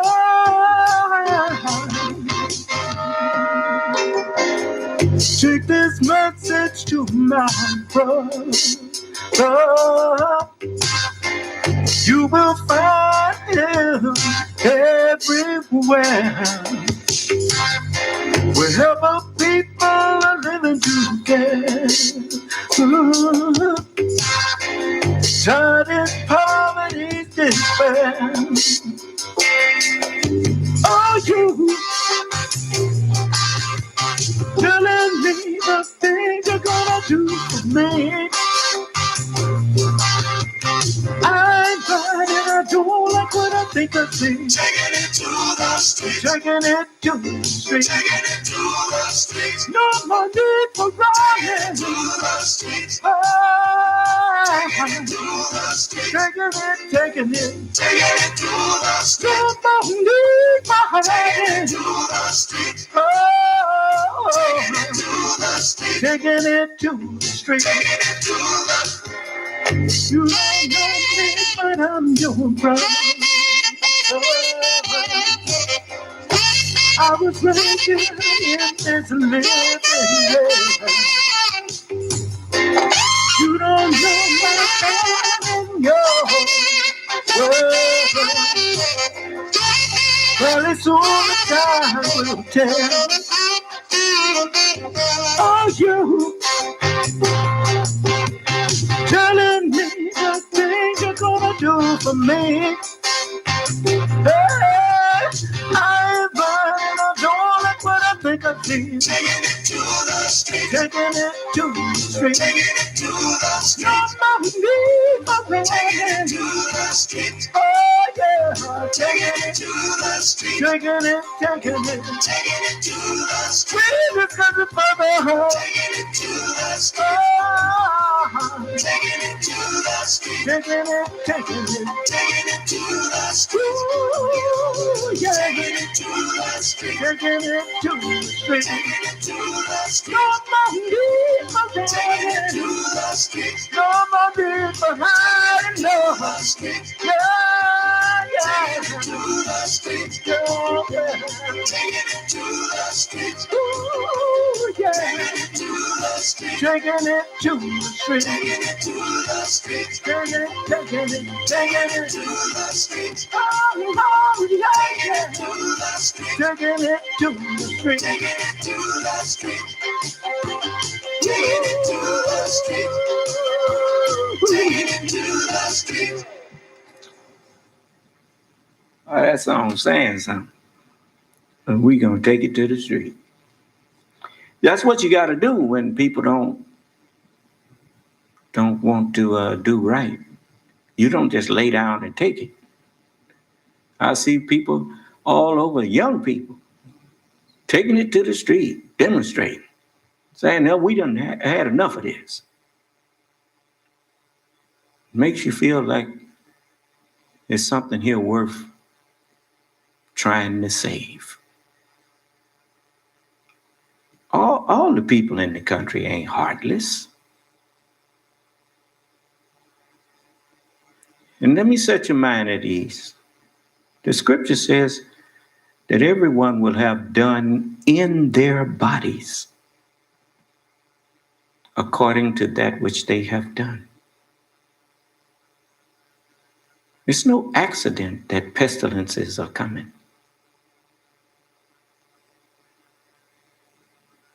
And if Allah intends to destroy you, all the advice of doctors and anybody else ain't going to do you a bit of good, because Allah ain't going to let you listen. So those of you who have sense enough to listen, you give thanks that Allah gave you that sense. Am I clear? All right. So just be patient. is written in the 92nd chapter of Psalms. It says, and the 7th verse, when the wicked spring as the grass, and when all the workers of iniquity do flourish, it is that they shall be destroyed forever. Everyone shall have done in their bodies according to that which they have done. You remember I told you people walking around here scheming on folks and all that stuff? So you're going to take a visit to the doctor one day and find out something been scheming on you inside of you. Yeah. Anyway, I'm going to let you go now. So, may Allah bless us and keep us safe and in our right minds. Because when the mind go, game over. May Allah's salam alaikum.